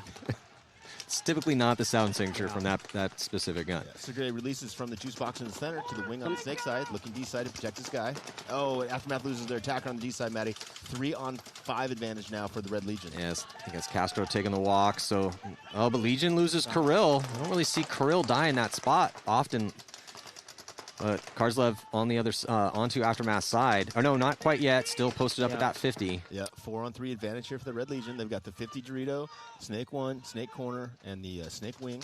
Aftermath can shoot that 50 Dorito. That would have be a huge. Great chance to turn the field. Well, so now Karzlev has committed to Aftermath's side. He's in there D3 here currently, outside wide. Yeah, which is Sergey's going to kill the snake here. Sergey's looking for it, right? He's been popping the top. He's trying to figure out, does he want to commit? He's still decided, okay, now he's going to commit. He's going to go highway, and he's going to drop the hammer on Morris and stay alive. Dives in. Not see if he caught any heat on that. And then Karzlev launches. So nice little staggered 1-2 combo of Sergey Sonaiskov and Karzlev to finish off this point. That's some good teamwork right there. And that's kind of what they've been missing. You know, they've been grinding their gears on their offense and on those closes, sacrificing points inadvertently. But that one looked pretty crisp. Yeah. Yep. Point's going to be good here, so little 1-point lead with 8:20 to go. Legion up by 1 on Aftermath. And we're in the pits here with Legion. Always very stoic when we cut to the pits for Legion, regardless whether they're up points or down points. Got BJ, Nico, Iceman, Spica, so a different line for AC. Obviously Mouse. I was going to say, you know he's going to be up there. Well, Mouse has been taking a broadsword to the Saints from his snake side. I think he has at least 7. He has 7 confirmed kills for sure. So let's see if the Saints are going to put a gun here towards the snake side or if they're just going to continue to ignore the best snake player in the league. Right. And Saints going to be losing a body here, but end up getting a kill. So 4-on-4 situation now, 3-on-4 in favor of AC. So doubling up that back center paid off here for AC Diesel. And they are bottled up tight. Yeah. And here we go again. Mouse with no one in the snake corner and no one in the snake releases, goes all the way down. Saints have no idea he's there. This is BJ. Oh, BJ, sorry. Yeah, Mouse actually played the back center at that point. Apologize. BJ gets his first kill. Oh. They give him another one. Oh. Yeah, I mean, the Saints just have a 0 answer on this snake side. I was going to start to feel bad, actually, for BJ because the Saints were losing their gunfight so quickly. I didn't know if there was going to be anyone left for him to shoot in there. Yeah. Crawled all the way down here. You made me do all this work for nothing? You said the snake was clear. I ran out. Those are supposed to be my kills, man. Yeah, we had a couple of those in practice yesterday where Jerry Caro or one of the George McLean would get all the way down to their snake, and then we would let one guy just fill out and smash him. And he's like, well, I crawled all the way out here. I was about to shoot 4 dudes. All you have to do is not let him fill the snake. Come on, guys. Can you, hey, back players, stop winning the gunfights. One job. I need some shine. One job. Yeah, so, you know, at this point, look, if the Saints want to have any chance of making a Sunday, they can't have these blowouts. Because anytime you take a blowout loss, then you have to go and win big. Right. And, you know, I mean, yeah. And it's crazy. I did see them practice yesterday, and, I mean, they looked way more controlled. So it's kind of odd to just see them dropping zones so bad. They have moments out here where they look like, oh, hey, they're going to win this point, or hey, they have the advantage at this point. And I don't think they understand when they have those opportunities, so they let them go. But you can see that they have those opportunities. You're just not quite there yet. Yeah, the zone control has just been if they had one non-existent. If they had one Cali Rudolph. Yeah, you need a Cali Rudolph back there. You know, quarterbacking things I don't know with if 50 they can pods. afford him. I don't know if they can afford him because obviously he's expensive, but man, Very it made a big difference. Yeah, it was funny that one time that Thomas, during your guys' game, came over, needed a clip. How'd that conversation go? Oh, he just said, hey, I'm out of paint. All right, well, I'm taking your spot. Okay, I'm going to go over here. Yeah, I saw them move over. Like, hey, Callie goes over here. Oh, and Thomas is going to steal one of his pods. Yep. Yeah, so jumping back into this one here with a 1-point lead. See if Aftermath can answer. Both teams with one in the snake, Matt. Still some time to go here. 8 minutes and 10 seconds left in regulation. Again. Red Legion right to that 50 Dorito again, or that 50 brick. Which is crazy because they did have a back center Dorito way and the snake side brick, which is can see those zones. I love to see the Red Legion pushing like this on the D side though, right? Yeah, they're on Aftermath's side. Aftermath still has 4 bodies alive. And he's in their D3 right now. Is he in their Dorito? Yeah. He's in wow. D. Okay, yeah. Yeah, they're D3. Yeah, the bodies are going to start coming. Here goes one. Well, nobody's looking. Yeah. No one's looking at him. He should just be feasting right now. He probably is just kind of waiting. He knows he's really far. Let his guys catch up. 4 Aftermath players left alive. Yeah, you can see him here on your screen. They're just tucked in their spots, having to play the other side of the bunker because that D side's completely blown open. It's a damage control move outside wide. He gets diced up. Another buddy comes off that center. He is looking terrible here for Aftermath as they just have 2 bodies alive. They're all on the snake side. Red Legions running a clinic on how to push down that D side, how to win points on the D side. Yeah. Maybe they feel like the points on the snake side are too easy. You know, they want a challenge. Yeah, we need a challenge. And Karslov is just bullying them going down that side because they did have guys on zones. And he's forcing them to make the shot, right? The guys are on the zones, they're just missing the shot. And he's forcing it, right? Yeah. If you don't shoot me, I'm going to go kill you all. So maybe he'll end up getting 2 guns over there, which will make it much easier for the Red Legion to get in the snake. Yeah, and Cal, I mean, the people that played this field, so you're not really giving anything away here. But talk about how big those zones are that he's having to run through right now. They're pretty big, and you know, if you just have one guy on it, you can put him in and go, no problem. But they had 2, and this snake side bunker over here, looking that way, has pretty massive gaps. So I'm not sure exactly if he's just running and shooting and maybe making him flinch on the way, because they are really good at that. So. Yeah, he does look like he is running and shooting into that spot, and that's a good point. I like that you bring that up. If you've increased your skill to a point where you can run and shoot accurately back at the people shooting at you, you're forcing them to flinch or die, and you'd rather flinch than die in most positions. Yep.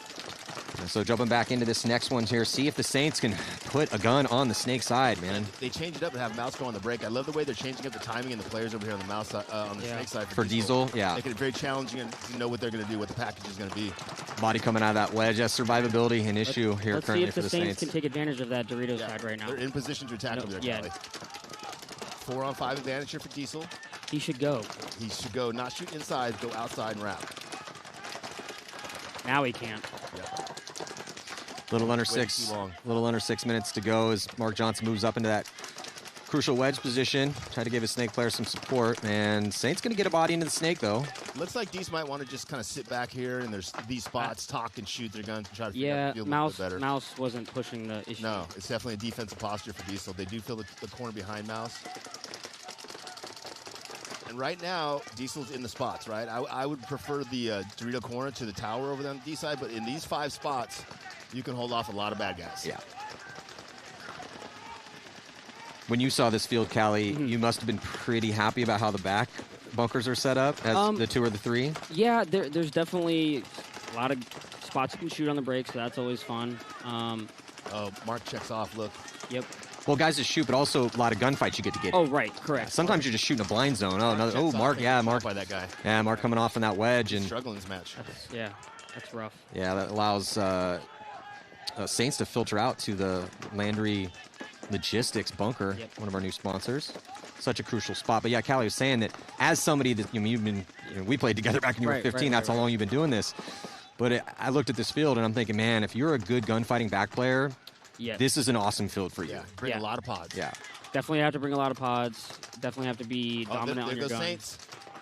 Did he get him? No. Oh. Saints making a move on that D side. Looks like he's going to get the kill and end up getting taken out. But 2 bodies coming off for Diesel. I'm surprised Clint Johnson to get a little penalty there. He was chirpy. Yeah. And here goes the release on that side from the next Latin State players. Okay, Mouse is going to try to win this one. Oh. Mouse begging for a penalty, not going to get it. Clean trade. He did have his gun pointed towards him, so. Yeah. The corner was the guy who should have got him. The corner was looking inside. There's no one on this side of the field, so there's no excuse for the corner to look inside. Saints getting a point, Yeah, that's one that that AC's going to want back. Yeah. Because like you, Rich, you were saying, okay, yeah, I like the guy on the back corner bunker on the D side. Other than that, great spots, and they have a huge lead. There's no reason they should be losing that point. It kind of illustrates, though, on this field, even if you have the spots, it's tough to play defense, right? Even if you're some of the best guys in the world, if they take a risk and get up in that 50 and get a couple key kills, it's tough. I think that is one of the questions still to be answered is how much defense can you play on this field? Again, with these seductive back bunkers, you have these 2, big stand-ups in the back corners. The back center has some great shots. You would think you should be able to play some defense on this field. It's kind of corner dependent, right? Like if you have both corners, you can play a lot of defense. If you lose one corner and the other team turns the field, you're in a tough spot. Now you've got to turn your side of the field. Depends on how aggressive and smart your Snake guy is, because he can come all the way down to your side if he's not picking and choosing his battles correctly. Yes. Yeah. And it also is it's the second and third Snake guy sometimes, right? Yes. Yeah. A lot of these guys are letting one Snake guy go in there, and if he dies, no one else is getting in there. Looks like Legion trying to get to the Snake off the break, and he ends up getting clipped out right as he was diving in. Aftermath all the way to the 50th Snake, Maddie. I don't know if they know he's there. Malloy knows he's there. He missed him when he crawled Cool. around. He filled the corner really fast because they knew they went. And if he doesn't make it there, then he can come all the way down and win the game. Castro got in there into the 50 Snake for Aftermath quickly, but he just barely missed a shot as the player got into the wedge. It was very close. I love that we're getting to see Malloy here in the Snake. He's such a good gunfighter, moves around so well. We often see him in that kind of defensive position like Callie in the back, communicating, supporting everybody else. But he's so good when he switches to offense. Yeah. It's a good thing I'm not coaching those guys because I tell you who would be the first guy in the Snake. Yes. Yeah. Small, fast. Small, great fast, shot. and amazing. Yeah. Crazy wicked snapshot. Yeah. He's going back. He's so proactive, too. So he's going back to Snake 1, gets into Snake 2, back and forth. It's like having 2 guys in there where everybody else just hits their spot, sits their spot, and either looks in or outside. He's going forward, backward, just constantly probing. So we might be able to see a little bit of defense because the Russians are up. and have good spots. Well, and Sergey just backfilled Yeah, to the they're door. going backwards instead of forward. So Am I missing the 4th Red Legion player? Back center. I think corner? he might be in that far. Ooh, look at this highway though. Run Nice. from Castro, bunkers out Malloy. Yeah. Now Malloy's like, I'm not going in the snake if you guys aren't going to protect me. Yeah, Okay, yeah, listen. Most valuable guy on here, you let him run me down. Red Legion with snake corner, taking the walk, back center, and 3-1 only now. Bad death for Aftermath. Yeah, so 3-on-2 was a 4-on-2 advantage, but looks like Gladstone maybe gets shot there, leaving it a 3-on-2 advantage. Aftermath does have the only player on the snake side, and he is pressing his advantage. Yeah, Morris. Good opportunity here. Morris now all the way on to Legion side of the field, trying to make this a closer match. Let's listen for that gun again. Yeah, 3-1, 5 minutes left. Yeah, you can hear his back guy saying Charger, which I think means go all the way down. He's just taking a really long time to do it. Yeah, that's Rich Telford speed right there. That's as fast as he can go. Oh, he's going to get the free kill on Karslev. And maybe a little 2-pack here for Morris. Morris going to come through, forces the back center, Krill Pridney, to try to move up, and he moves up right into guns. Good game for Morris there, Matty. Aftermath, 3 left alive, Matty. Yeah, and there seemed to be a little unsure on the count as Morris is all the way. Yeah, this has ended up being this is what we were hoping to see here. Going to be a 1-point match, most likely with, well, we'll see how much time left. Still 4:22 here on the clock. Did they not see their guy in the corner? Aftermath being very careful here on this close, and that's the international sign, right? Yeah, I mean, the guy was on the wedge and the Dorito side on the break, and then he backfilled to the Dorito, and then he started getting kind of loose in a gray area over there. So maybe they just weren't sure which guy they shot. Yeah, better be safe than sorry, right? Right. But I mean, generally speaking, they're down. No shooting at you. Go down 2 points, 4 minutes. You give it like 10 seconds, right? Yeah. I'm gonna take a small bump. I'm gonna reevaluate. One of you risk. Well, also Legion's not a team that's typically going to hide in a position like this. Yeah, right. In that situation, the only way that happens is if someone's over there working on his gun, trying to get his hopper back on, and he's like, "Just give me a second. Just give me a second." Yeah, exactly. But that was not the case. The coast was clear. Point here for Aftermath, and let's check in again with Lauren Kelly. Thanks, Latin Saints. No, this is going to be a battle. They managed to get 1 point against AC Diesel, but they know that they're the underdogs. They're going to be a little underestimated. They said they just want to keep their mental game strong. Whether they're down 3 points or they're up a point, they want to keep the energy high and keep the belief that they can get out on the field and show these teams what they're made of. Yes, and keep guns on the snake side. That's been the big flaw here in the chink in the I'm going to go ahead and throw this out there. Go ahead and stop mouse. Yeah. Right? That's it. Same, right? Yeah. If you've got 5 guys, put 3 or 4 on mouse, right? Keep the other guys just in check. He's really been their only offense, right? I mean, Jesse they got to their side and then got shot by his own team. I mean, he's made it look so good when he was doing it. Listen, Jesse got a guy behind him and didn't even know about it. I mean, BJ did crawl down too, but they shot Mouse on the break. Ooh, yeah, and 2 bodies actually. Is Baginski going to be taking the walk, the Iceman? Yep. 4-on-3 advantage for the Saints. Need a point here. Yeah, only 3:43 left to go. Down by 3. See if the Saints can summon the spirit that Lauren was just talking about. They do get a body here into the snake. Crawls right into snake 1. And he's looking cross field. If that juice box guy can get, I was going to say get to the corner to help his wire. Yeah, I don't like to fill in. I always like to fill the corner. Also, that Dorito can release. Well, if you fill out wide, wrap around and put this guy in, because whoever this is for AC Diesel in the back corner bunker is just completely dominant down the sideline. No one's been able to check him in. It's probably because that new high-tech Halo loader he's got. He has that advantage over everybody. Yeah. Yeah, so the Saints are kind of falling into Diesel's trap right now. They're up a body, and they win that gunfight down the sideline. That's a huge kill. Go. Might have been BJ. Yeah, I think it was BJ. Yeah. You got 3 minutes. Let's get down the field. 2 in the snake now for the Saints. He has to kill that. They have no idea that they're in their side.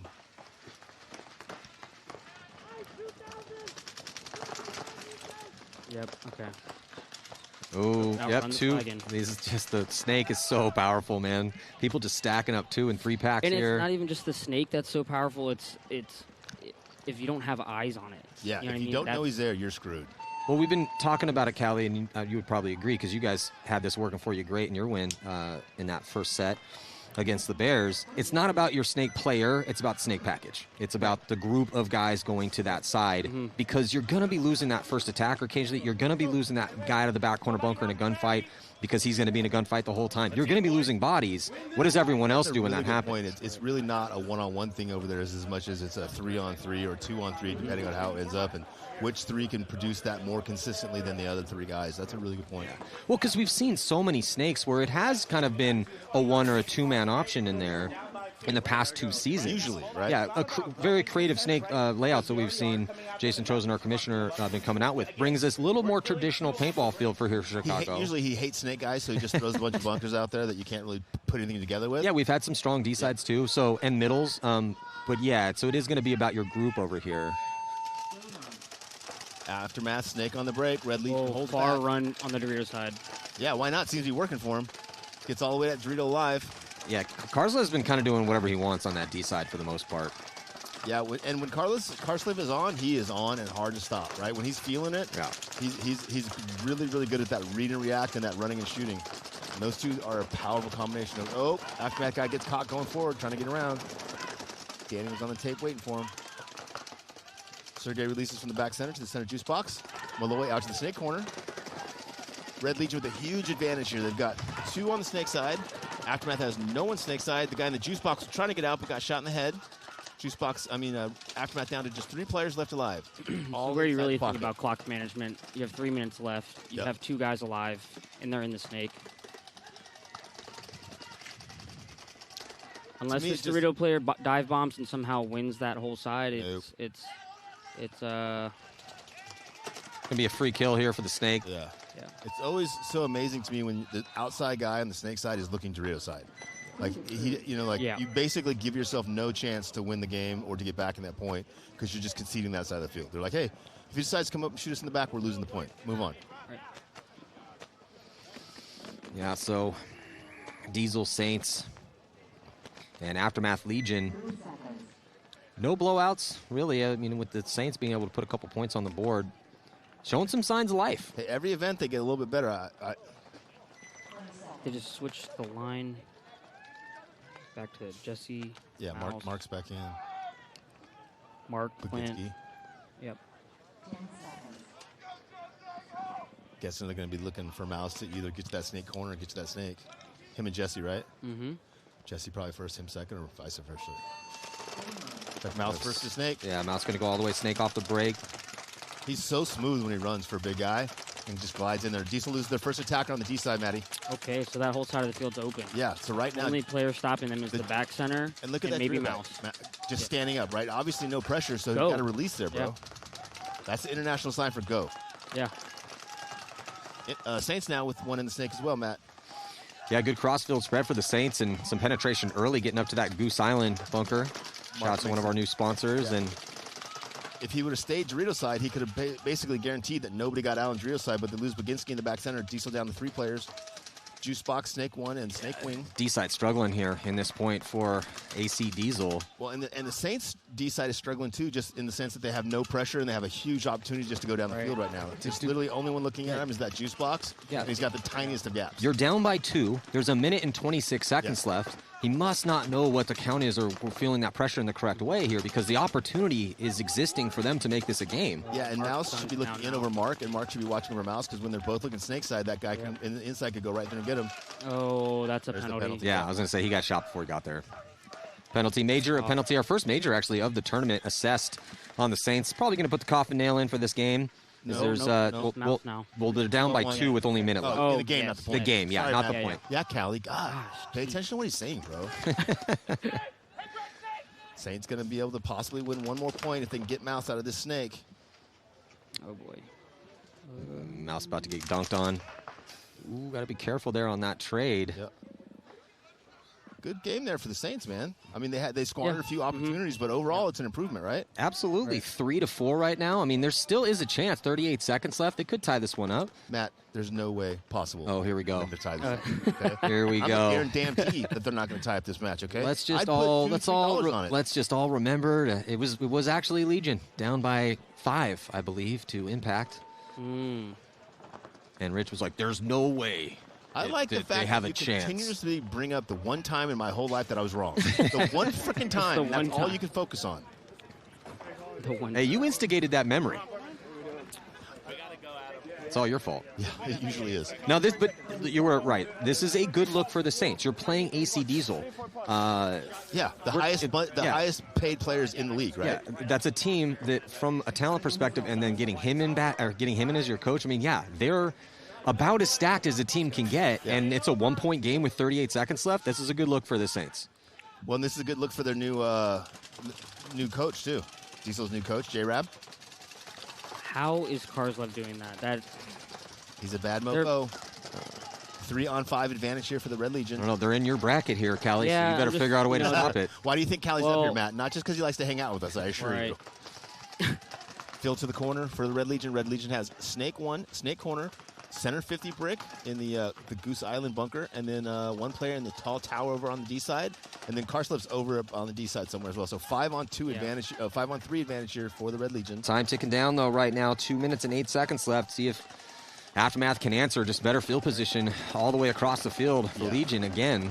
Yeah, and I mean, when I say how is he doing that, I really mean how is he doing that with the breakout that Aftermath had. How is it happening? I was looking it's not supposed to happen. Looking at where their bodies are, he shouldn't be able to just slide in. Wow, Sergey taking the walk. Sergey might have got shot by his own guy. He could have, yeah. He did the immediate turnaround hand gesture of disrespect to his teammate.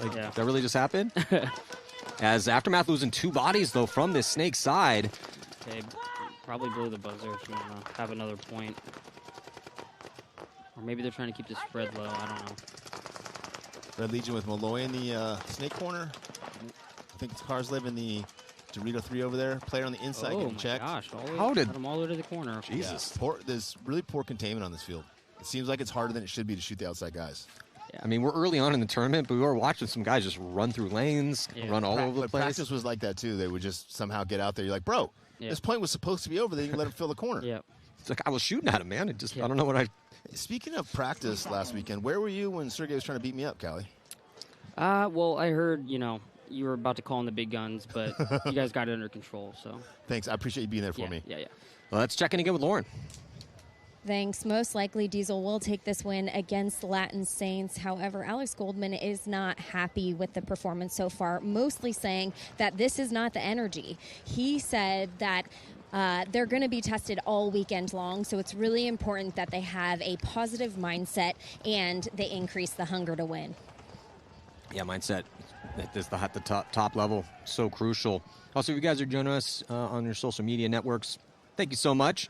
You are watching the best paintball players on planet Earth throwdown here, a little outside of Chicago for the NXL Windy City Major. And please head on over to gosports.com. Watch the rest of this tournament. Got some really good games coming up here. Can't wait to see, especially with how Diesel's looking against the Saints right now. They have to play Tampa Bay Damage at noon. So that's going to be a big test. And the point here... Aftermath just letting the clock run out. I guess they're trying to keep this spread lower. Yeah, well, you had brought that up. Talk to a little bit about why a team would do that. Well, when you're in a tight bracket, what I mean by tight bracket is all the scores are pretty close. You need those points to not be against you. So if you're already losing, you don't want to lose by a lot. You could not make Sunday by 1 or 2 points. So it really has started to get very narrow making it into Sunday, and we were a victim of that last event. We barely missed the cut. And you look back at your first match, your second match, like, man, if we just didn't do this that 1 point or didn't let them score this quick point here, it can really bite you. So, it is interesting when they decided to start doing it. I'm not sure what that decision was, but... So 37 seconds left in this one, and it is a game. Can the Saints summon the spirit, take down the favorites in this match? AC Diesel, we will see. And this is a perfect example right here. The Saints are 1 point from AC, right? So they don't want to lose this point quick, but they obviously want to try to win the point quick because they want to tie the game. But if it's going bad, you don't want to have a -2. Yeah, you don't want to go in the hole farther. Yeah, because taking a 1 point loss to Diesel, like you had just broke down, Callie, not disaster, right? Right, but Mouse could steal this point right here if he... Nope, not enough time. No, that is going to do it. So Diesel is going to very narrowly take the victory here with a 4-3 score. Again, their next game is going to be at noon against Tampa Bay Damage. Aftermath will be also playing in that set against Houston Heat. We're going to see Heat take on the Bears in the next set with Damage taking the field for the first time against Columbus Level. Got Callie Rudolph up here from Infamous. They're going to be taking on Legion around 11 o'clock here, Central Time. And it looks like that is going to do it here for this set. Callie, best of luck. Thank you. Appreciate it. So stick around. More action coming at you from the 2023 NXL Windy City Major. Next up, Tampa Bay Damage taking on Level, Houston Heat, and the Bears. I'm Matty Marshall with Rich Telford here on gosports.com. We'll see you in just a few. And I hear 3-1 traffic. I mean, I just did it too slow. Okay. I don't have an excuse. I just did it too slow. Damage counterpunched with Keith Brown, and they won gunfights to take the early lead. They went up 2 more points by shooting bodies on the break, and though the Hurricanes would put a point on the board for pride, they could not match Damage's gunfighting prowess in the longer points. Chad Bougere and Jacob Edwards shut down the last-minute push. The Hurricanes were eliminated, and Damage moved on to face Heat in the semifinals. We will get there. We're already here. We just have to get past this little bit of a hurdle. And once we do, nobody's going to touch us. Nobody. Yep, team. Gotta come out with some energy, right? Let's play hard, play smart. Guys, stick together. Hell yeah. Patience, discipline, focus. Stay positive. Houston Heat took second to Dynasty at the last event in Texas. The multiple-time world champs were hungry for another win. They had a subpar prelims at the Mid-Atlantic Major. They went 2-2. They had to fight out of the wild card round on Sunday. But they blasted rookies Austin Notorious and then defeated AC Diesel to match up with Damage in the semifinals. Heat took an early lead with Mishka winning a one-on-one against Keith Brown after a long first point. Brown gets shot here from Mishka Kiesnev, so Mishka Kiesnev's going to play the hero here for Houston Heat in point number 1, and that is why it's so important for Houston Heat to have Mishka. Damage was able to win gunfights in point 2 to tie the game. 8:43 to go now. Oh man, we're getting a good set. What a counterpunch. Really perfect clinic from Damage on how to play careful inside-out paintball. The battle then went down on the D side with both teams trading bodies until Rainey Stanzik and Keith Brown pushed down the Snake side to take the lead. Never want to let Damage have a lead. And though Heat maneuvered Ryan Moorhead into the 50 Snake, they couldn't break through the line of guns. They died going forward, but Heat went home again with a 1-point loss on Sunday, their 3rd this year. And Tampa Bay Damage moved on into the finals. Believe in each other. Yeah, got baby. one more fucking fight. That's right. One more fucking fight. And we take this motherfucker home. Let's go. Every single point we've lost today didn't feel hard. Every point we won didn't feel hard. No. Because every single one of us is contributing to that. Yeah. Whether it's in the pits or on the field, we work together, we stay together, we play as a team. Hey, you can't beat us when we play as a team. That's right. Business. Nobody here wants this fucking smoke. Yeah. But we're gonna give it to him anyway. Yeah. Let's go, boys. Hey, family on 3, family on 3. 1, 2, 3. Let's go, boys. Let's go, man. Come on. You know, Damage is a good team. We've got good scouts on them. We've been studying, and we've got a really good game plan for it. They've got a slow, methodical style. They like to gunfight, and we're gonna try to overcome that with good teamwork, communication, and small bumps and working together.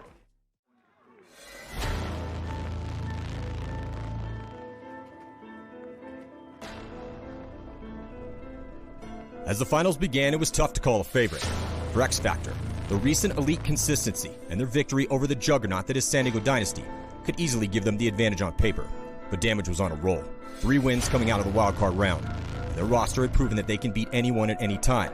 And with the victory against Heat in the semis, they were primed to rack up their 2nd win in a little over a year. Own the communication, okay? We set the pace right now. Damage with an aggressive breakout. They're sending Keith Brown speed demon all the way into Snake 2, and he makes it clean. Field's layout suited both teams perfectly, and their starting rosters were playing as well as ever.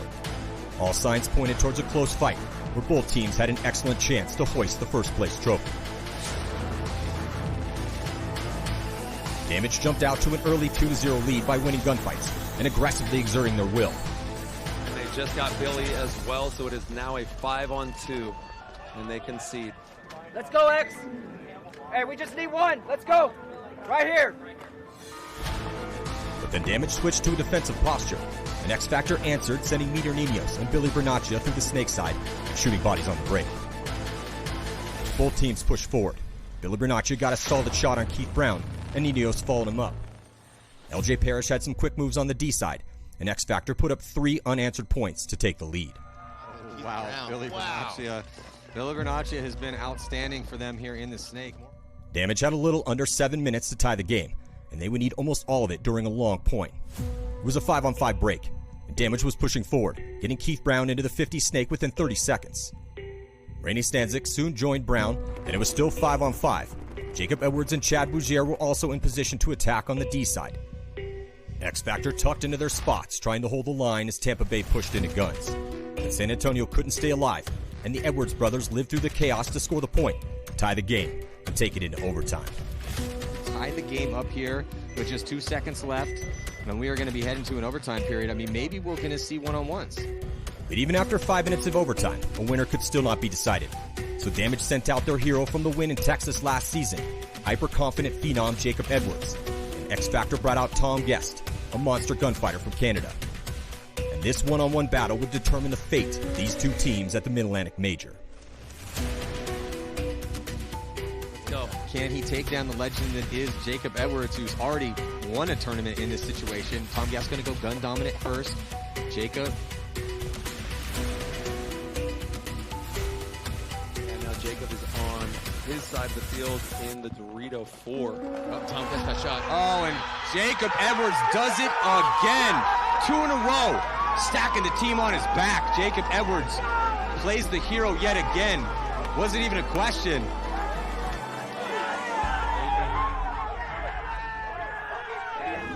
It was another huge win for Tampa Bay Damage, and another tough loss for X Factor. But these two teams will be among the favorites to overtake Dynasty in the overall series standings, with 2 more events to go in the 2023 NXL season. Next stop, Chicago. It feels like I do a lot of one-on-ones at home, and I train for this day. So it's just nice to pay off in the pro division against, the best talent in the world. It feels really good, man. I can't put it into words. It feels good. We went through the grinder in prelims and made it just through the skin of our teeth, and then came in and sealed the deal. I mean, it's always been a thing where you fight through the prelims and it's tough to get to the finals. And welcome back here, jumping into the first point. Tampa Bay Damage taking on Columbus Level. Tampa Bay coming off a big win at the last event. This is a snake-dominant field if you're just joining us, so they got a great roster for this. We have seen quite a bit of action on that D side, though, and they got a guy for that, too. His name's Chad Bougier. So got one of those.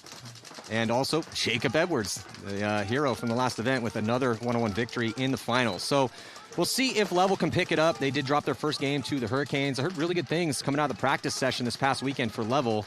But that was all from Level, so it's like you don't know. No, it was actually from people playing against them. So Danny now getting in the snake to match Keith Brown. Good little battle here with Keith and Danny. Yeah, Danny Schonar for Level on the blue side. Keith Brown in Snake 2 here for Tampa Bay on the red side. Danny with a little bit of advantage, Matt, because he's got a player backing him up in that Snake can. Yeah, Edwards wants to get out here. You can kind of see he's not feeling a ton of pressure from the door. He's just sitting there, right? He wants to do it. But then on the flip side, I think Chad, is that Chad Bougier? No, that's Chris. So Chris had a really good spot good start for him. Over there on it, just very quickly. Chris able to get up into D3 outside wide. So a good look across the field right now here on the offense for Tampa Bay. They are in a little bit better position. Unless, I know that's actually mirrored up. So Level also pushing the issue. They were able to get out to D3. So it's mirrored up across the board here. Yeah, it's a great field. But the only difference is the juice box versus the Snake corner. Yeah, Level better here on the Snake side. Slightly, right? Slightly, as they have a body out in that Landry Logistics, one of our new sponsors. Shout out to Logan Landry. Here goes Jason out to the corner. Jason Edwards now out to the corner. Great fill there behind his Snake guy. Maybe should have got there a little bit earlier, but now he can support Keith down the Snake. And what we used to do way back in the day with Excessive is if we had 2 guys in the Snake and they had 2 guys in the Snake, we would try to get 2 of our guys to work against one of their guys, kind of the either or, and then win that battle twice instead of playing 50-50. You got a 100% chance. Good communication from both teams. Yeah, a little slow first point. I would literally took the words right out of my mouth, Rich. A little bit of a longer first point here. Oh, and Edwards.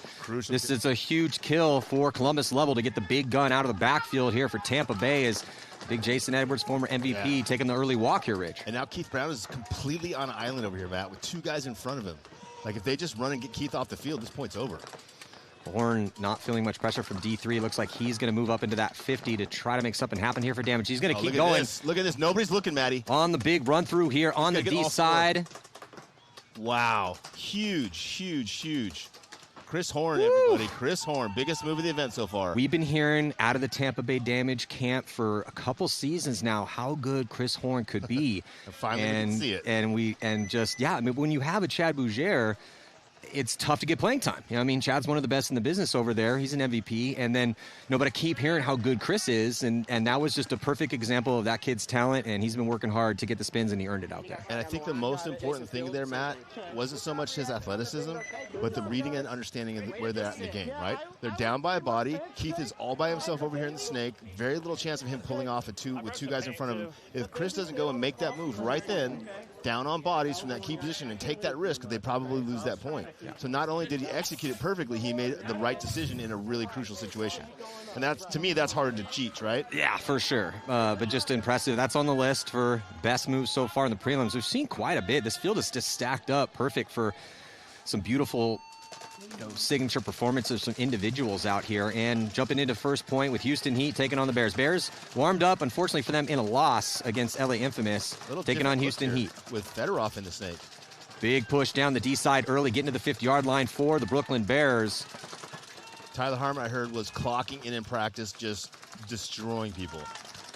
Well, unfortunately for Houston Heat, they're going to be losing Ryan Moorhead early from that D side. Tyler Harmon does get out wide behind Konstantin Fedorov. Konstantin Fedorov into Snake 2. Bears losing their first player out of that snake corner, Matty. Big advantage here for Houston Heat. With the Bears not having, and they lose Fedorov coming over the top, a little sloppy there. Yeah. I take them a few points to adjust it, to the snake play versus the D play. Ooh, and they're going to be losing Mishka too. So looks like that's Frank Antetomaso over there at the 50-yard line getting things done for the Bears. Yeah, just two bodies left alive right now for Houston Heat, back center and back corner. And Tyler's just chewing up paint, unfortunately. Yeah, so Frank going to be making short work here. Gets the kill on Tyler, leaving just Ronnie Dizon in that back center. Yeah, Frank does definitely turn this game around for the Bears. Ronnie's wheeling, dealing out of the back center. He's fighting hard, but it's just a really tough position for Ronnie Dizon to be in. And and obviously Todd hates him, or he would have just conceded that point in 4-on-1. But, Ronnie stole Todd's cookies again, and if you play, you pay. Ronnie went out swinging from By the way, back center. He was trying to gunfight for his life back there. Thank you for the cookies, Matt and Todd. Those were amazing. Oh, you're welcome. Yeah, so, nice first point here, picking things up for the Bears. Houston Heat getting off a bit of a slow start here. They lost Moorhead early. Fedorov must have not known where the Bears were in the center because he popped the top pretty aggressively in that spot. Get away with on the D side, not so much. You don't see a lot of guys stand up and look over the top of the snake. Well, and he didn't get shot just once. It looked like he caught 2 or 3 balls. So it typically indicates that you didn't know that there was a guy on the angle that you were trying to come, and get a shot from. So regardless, a lot of time on the clock here. And jumping into point number 2 with Level and Tampa Bay. Keith Brown snake on the break again, Matty. Oh, he gets stuck going around the corner, gets caught. His barrel got stuck in the bungee that holds it down, and he was not able to crawl forward. He's super frustrated. Not his fault, just a freak accident there. This gives Level a great opportunity to win this point, Matt. Just a tough break here for Tampa Bay with Keith Brown, getting his barrel stuck like you were saying, Rich, and that allows Danny Schonauer to get all the way onto Tampa Bay's side, and they think they know he's there now, but not before he strikes and gets that crossfield kill. Yeah, he went goon-handed with it, and Jason caught him on the cross. That was sloppy gun work, right? Yeah, I mean, if you're Level, you want Danny to get that kill and stay alive. Yeah. There's no one in there with you. There's no one on the sidelines. The only way you're going to get shot is from that inside angle. We want him engaging, but engaging as safely as possible. Tightly as possible. Yeah, I mean, you're down a point, but you still have 11 minutes and 30 seconds to work with. And you're in all the key spots. And Chris Horn's not out there, so you have a chance. Well, Chris Horn was the kill, cross field. Damage releasing on the D side, going from the tower into D2 or D1. Still have back center in the juice box crossed up. So we talk about a lot like how to play a field, right? And we've only seen, this is your third match on watching this, right? Mm-hmm. I watched a ton because I was at practice last weekend. One thing everybody agrees on, right? If you're in the snake corner of the snake and there's no one in their snake corner of the snake, you just go all the way down the field and shoot everybody, right? And the longer you take to figure that out, that can kind of tell you where you're at. Hollowell is listening to you because he's about to get a free kill on Rainey. He's going to wrap around, He's blocked out from that back center, so that's going to allow him to get that crossfield potential kill there on Jacob Edwards. He does. This is a 2-pack here for Hollowell. This is the third. Can he stack up the third? And he does. Nice little 3-pack here for Hollowell to tie the game up. Score's going to be 1-1. That's a good job. Nice. And we talked about this in the first sets. If you're just joining us, thank you so much. This should be a very fun field to watch. But it's not just about your snake player. It's about the squad you have on that side. The package. Yes, the package, snake package. And then, Hollowell just proved it right there. Okay, Danny gets up there, trades, kill, cross field, but he dies. Well, Hollowell was right there to filter out. And because they had no one outside wide to stop him, no one in the snake, because again, freak kind of thing that happened to Keith, got his barrel stuck on the, on the bunker. We don't really see that too much, but yeah, a little bit of a tough break and some great play there for Columbus Level to make this one a match. Let's listen to the pits real quick. This is Columbus Level here.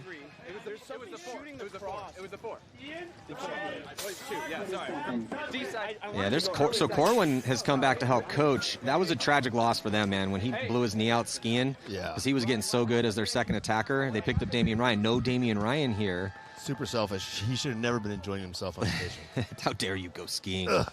Enjoy your regular life. Ugh. See if Houston Heat changes anything up here. No, Fedorov against Snakeside. Gets caught.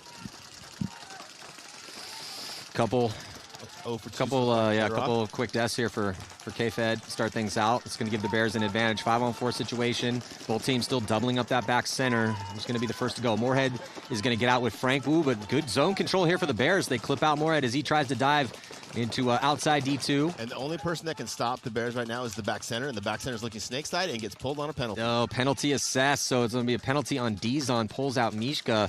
That leaves just Tyler Harmon, who somehow makes it out alive to the back corner bunker. And do the Bears know the count? I think Frank knows the count. Yeah. Frank is just jogging up. Brooklyn's about to go up by 2 here. Yeah, Frank knows exactly what the situation is. He knows there's only one body. Frank's playing good, man. Yeah, Frank is playing good. Tyler got him and stayed alive before they conceded it. Well, unfortunately for Tyler, they did concede, and there were 4 other guys that he was going to have to shoot. But still, probably only Tyler comes out of that bunker in a 4-on-1 and gets a guy, gets back in there alive. Because he's crazy. Yeah, I heard in the off layout weekend practice, Tyler was just all over the field, smashing everybody, just completely offense, attacking the middle, attacking trios, attacking snakes, just winning wherever he went, basically, which would shift all the guns to there. He'd go somewhere else, he'd win on there. But now that we're playing a traditional thing, he's doing his backup over here, supporting the one on snake side. Magic Mike, owner of the team, got to be pretty stoked. I talked to him. He doesn't have his gear on, he's got his jersey on, but if he does play a point, he wants in. He'll be the oldest man to ever play a point in Pro Paintball. He's 60 years old. The current record is Alex Martinez from X Factor. Rainey with the swing all the way up the center to the Goose Island bunker. Level drops one on the break. 5-on-4 advantage here for damage. Keith Brown also in snake 1. Oh, Level drops another one from that back juice box. Bad death there. I don't know if they know that the snake is hot, because it looks like Rainey's shooting kind of at the snake corner instead of snake 3. If the snake for Level comes and looks up inside right now, Rainey's going to be very exposed. He wants to try to reposition here if he can. Level filling from the back center out to the juice box. And from this big tower over to the juice corner, this Dorito corner. Oh, Rainey almost blows off the Level corner. Level player's getting a lot of pressure from the crack in between the snake and the beam. Yeah, I thought I saw something break off him. Looks like he was indeed hit. Yeah, looks like that's the rookie Ian. Yeah, Rainey shot him, but then got caught on the reposition. Now, damage all the way up with Keith Brown into Level's snake. Gonna eliminate these last 2 guys because they have no idea he's there. Yeah, Keith Brown dicing up the last couple guys for a relatively easy win here for Tampa Bay Damage. Yeah, going to take a little 1-point lead with still a lot of time on the clock. Probably about maybe 9-10 by the time he saunters in there to hit that buzzer. Jason and Jacob Edwards both in on that one. He's probably pretty happy he didn't get attacked by the bunker in this one. Yeah. Bunker on bunker violence is ridiculous. And so he's going to let Jason hit that buzzer. I'm surprised with all his muscles he didn't just rip that bunker out of the ground and take it with him. Jason's been putting a lot of work in at Keith Brown, because they took Keith Brown. Well, Keith Brown's always jacked. Yeah, he's super. Well, anytime I see Keith with his shirt off, I'm like, hey, dude, you're making the rest of us look bad, bro. I got certain rules for shooting guys. Yeah. You're one of them. Put your shirt Mouse, please put your shirt back on. Keith, around us you're old a little too jacked. Very disrespectful. to have your shirt off. But Jason looks like he's dropped a few LBs. He can have a shirt off around me all he wants. That's what I'm looking for, is more Jacob and Jason. Well, they took over Central Florida Paintball, and so I was like, you look at tan, man. And he's like, oh, I've been out at the field. Let's check in with Lauren.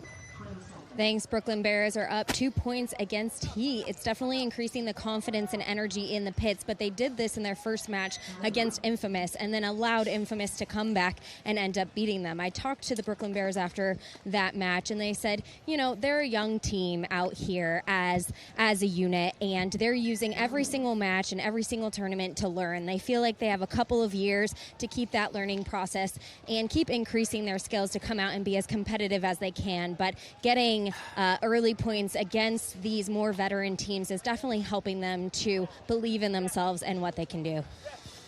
Yeah, I mean, the Brooklyn Bears, you know, with the merger of Thunder last year and then this year coming in as the Brooklyn Bears, it's definitely, we were expecting a lot out of them just because of what we saw when the team was, you know, half Thunder, half Bears. This year started out making a Sunday, but 19th after that, 16th at the last event, going 1-3. So, yeah, this is a real nice start, playing Houston Heat, world champs multiple times, and a team that's due to win a paintball tournament. This is a little bit of a slow start for Houston Heat here, Rich. Yep. It looks like they pulled Fedorov and put in who's the new kid? I forget. Connor Kelly. Yeah, Connor Kelly. See if he can get the job done. Fedorov struggling a few times. I think that's a good call. Yeah, I mean, even if it's not, it has nothing to do with Fedorov's play, right? If it's not working, it's not working. Well, you know, that's what happens, man. Yeah. If you're not getting it done a couple times, take a seat, think about it. Let's get the kid in there and see what he does. Bears losing their first attacker snake side, Maddie. Yeah, we also haven't seen, I heard Chad George was slightly injured, so it looks like, we haven't seen Chad George yet, which is just unfortunate for Houston Heat, because talk about amazing snake players on a snake-heavy field. This would be a kill festival for Chad George if he was healthy. I would love to see the math on how many points Chad George has played over the last 20 years. Compared to like everyone else that plays his position. Because they just ride or die him. If he's healthy, they play him every single point in that spot. And, man, he's got a lot of reps in. Yeah. So Connor Kelly making his way to the 50-yard line and staying alive. Yep, he's got one in front of him in the snake corner, but that guy's looking inside, so he's got no one stopping him from going forward. Bears with snake corner, juice box, Dorito Tower, and Dorito Wing. 4-on-5 advantage for Houston Heat with snake corner, back center, snake wing, Dorito 2, and the 50 snake. 4-on-5 advantage, Houston Heat. Yeah, I think that's Frank posted up. He knows there's someone in the snake, he just doesn't know where he is. But I also think because he went so offensive the first 2 points, they figure the gun's going to be on him, so they slow him down a little bit. Maybe good Sam Monville filling out of back center to the center juice box. Yeah, but this is, again, the power of the snake. Just having Connor in here and alive is forcing Frank to stop. Has to put his gun this way, so now the Bears have no offense on the D side, and now Houston Heat's making the most of it. San Monville out in no man's land. Finds a way into that center 50, Goose Island bunker. Goose Island is now my favorite IPA. It's the only IPA I drink. That's a nice kill. So Connor bided his time and waited and then made the nice crossfield kill on Frank Antetomaso, and this puts Heat in a real good spot here. Yep, Bears down to Dorito Tower, Snake Corner. I don't know if I'm missing one other. Maybe that baby Dorito, I can't see that. But Houston Heat with all 5 left still. I'm pretty sure it's just 2 bodies left alive. So it's a lot to a little on the body count. Chad's calling 2, 4, 5, so the juice box is, we just can't see him because he's inside. Oh, okay, yeah. They do lose the snake corner though, Matty. Well, now there's 2 left. Now, thank you, Matt. And here goes Connor right up. Great point from Connor so far. Yeah, he's got 1 kill now. He's got 2 kills now, and he stayed alive. And that's the number one important thing in this snake is stay alive. Spin the kid again. That's right, spin the kid.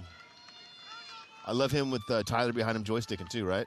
Yeah, Connor Kelly, great story there. Came up with the ML Kings. We were going to have an all-star game last year until the weather gods did not want that to happen twice.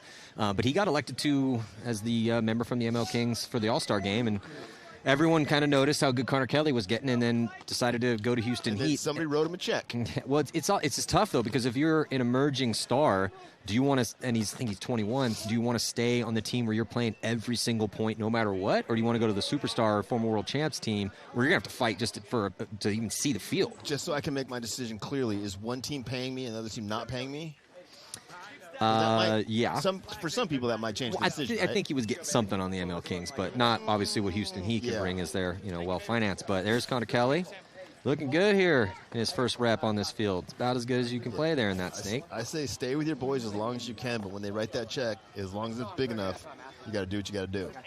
And if you're his buddy, you got to be happy for him, right? If you're his coach, you're his captain, you got to be happy for him. Tampa Bay up by 1 with 9 minutes to go, and a real big attempt for Columbus Level on the D side. Almost made it. Almost made it, not quite though. So body coming off from that side. They do make the snake clean. Both teams actually in the snake. Keith Brown in here alive as well for Damage. Ooh, nice little fill out for Rainey. Yeah, 5-on-3 advantage here for Damage, Matty. Rainey sneaks out behind Keith Brown. It's at that crucial Landry Logistics, one of our new sponsors. Level still trying to push that D side, Matty, up into the D3 now. If he can get that from there into that 50 Dorito, he might be able to turn this point back around. Yeah, Chase is in a good spot. He's all the way into D3 right now. Unfortunately for them, Keith Brown is in Snake 3 now. Body coming off in that back center. Yeah, Jason Edwards taking the walk from the back center. As Keith Brown now up into Snake 2. Here comes Chase. Chase able to get to the 50-yard line. Got to be careful. He's got, I think, Chris Horn right in front of him. Horn's going to try to launch. He goes into a gun. Ooh, looks like he gets the trade, though. Yeah, that unfortunately was Level's only chance to winning that point is having him over there in that 50. Because now it's a 3-on-2 advantage for Damage, but no one on the drill side of the field for Level. So it's going to be very challenging for them to win when the Damage guys figure out there's nobody in front of them. They release on the D side for the win.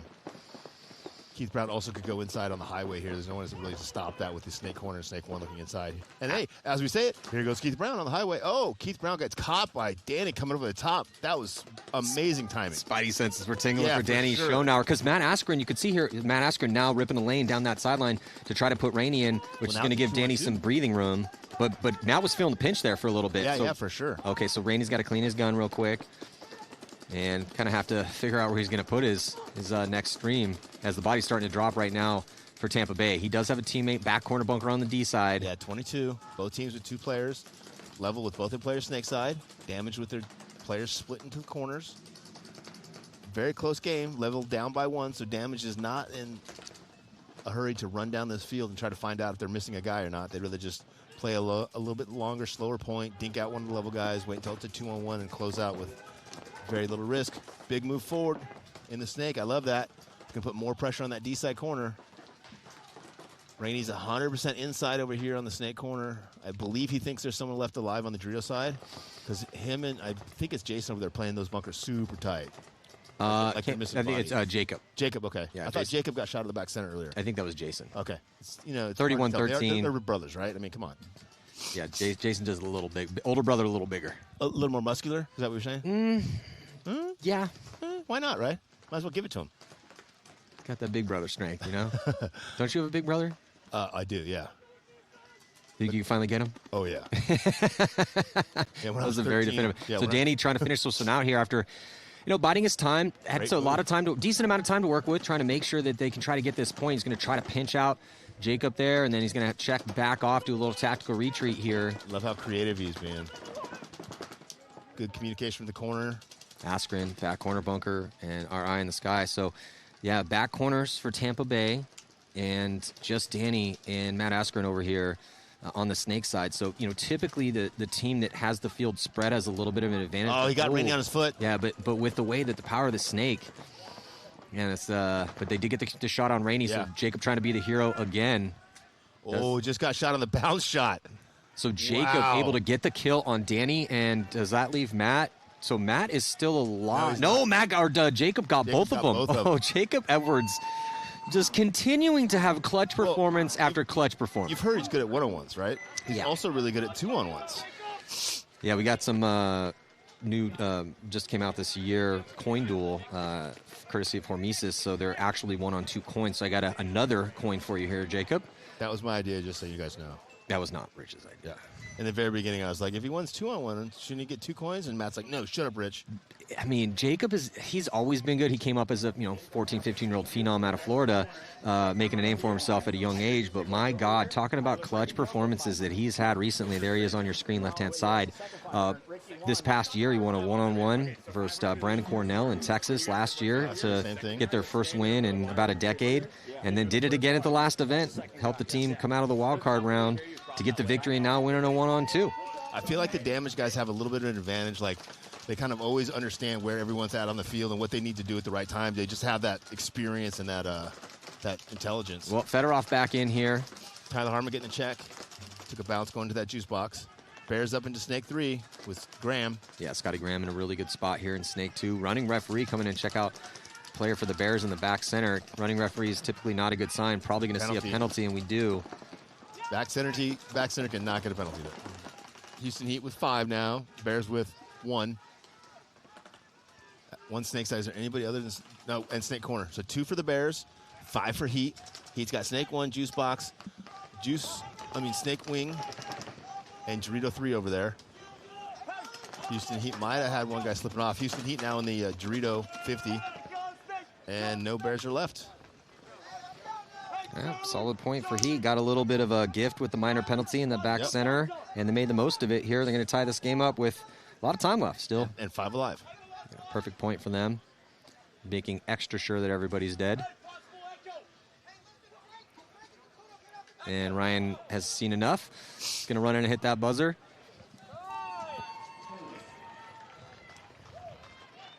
Ryan Moorhead, former World Cup MVP, thumbs up. Points good, tie game, 9 minutes and 5 seconds left to go. So it's always a little tough too. You're coming in, playing your first game against a team that just played and warmed up in a loss. I thought about that earlier. So Bears are going to be real hungry. Even though both of these teams that they're playing are higher ranked, because both of the lower ranked teams had a spin on the field already, it almost kind of equalizes that, at least for the first 3 or 4 points, right? Yeah, and you can see here, much better point for Heat out of that one. Again, a little bit of a gift from penalty. Let's listen in real quick here in the pits with Todd Martinez and his boys. The 1, the 2, 3, baby, and the tower, right? And then the baby was shooting across. Thank you, the 2 dipped into the 10 and then into the snake. Okay. Hey, the tower, so that's when it was moving like this. Guys, on the tower ran to and dove into the tower and then Jump into this next one with a 2-point lead here at Tampa Bay. 5:16 left, and Keith Brown riding the snake yet again. It's been very relentless over here, but Level also relentless getting bodies into the snake. 4-on-5 situation, 3-on-5 here in favor of Tampa Bay.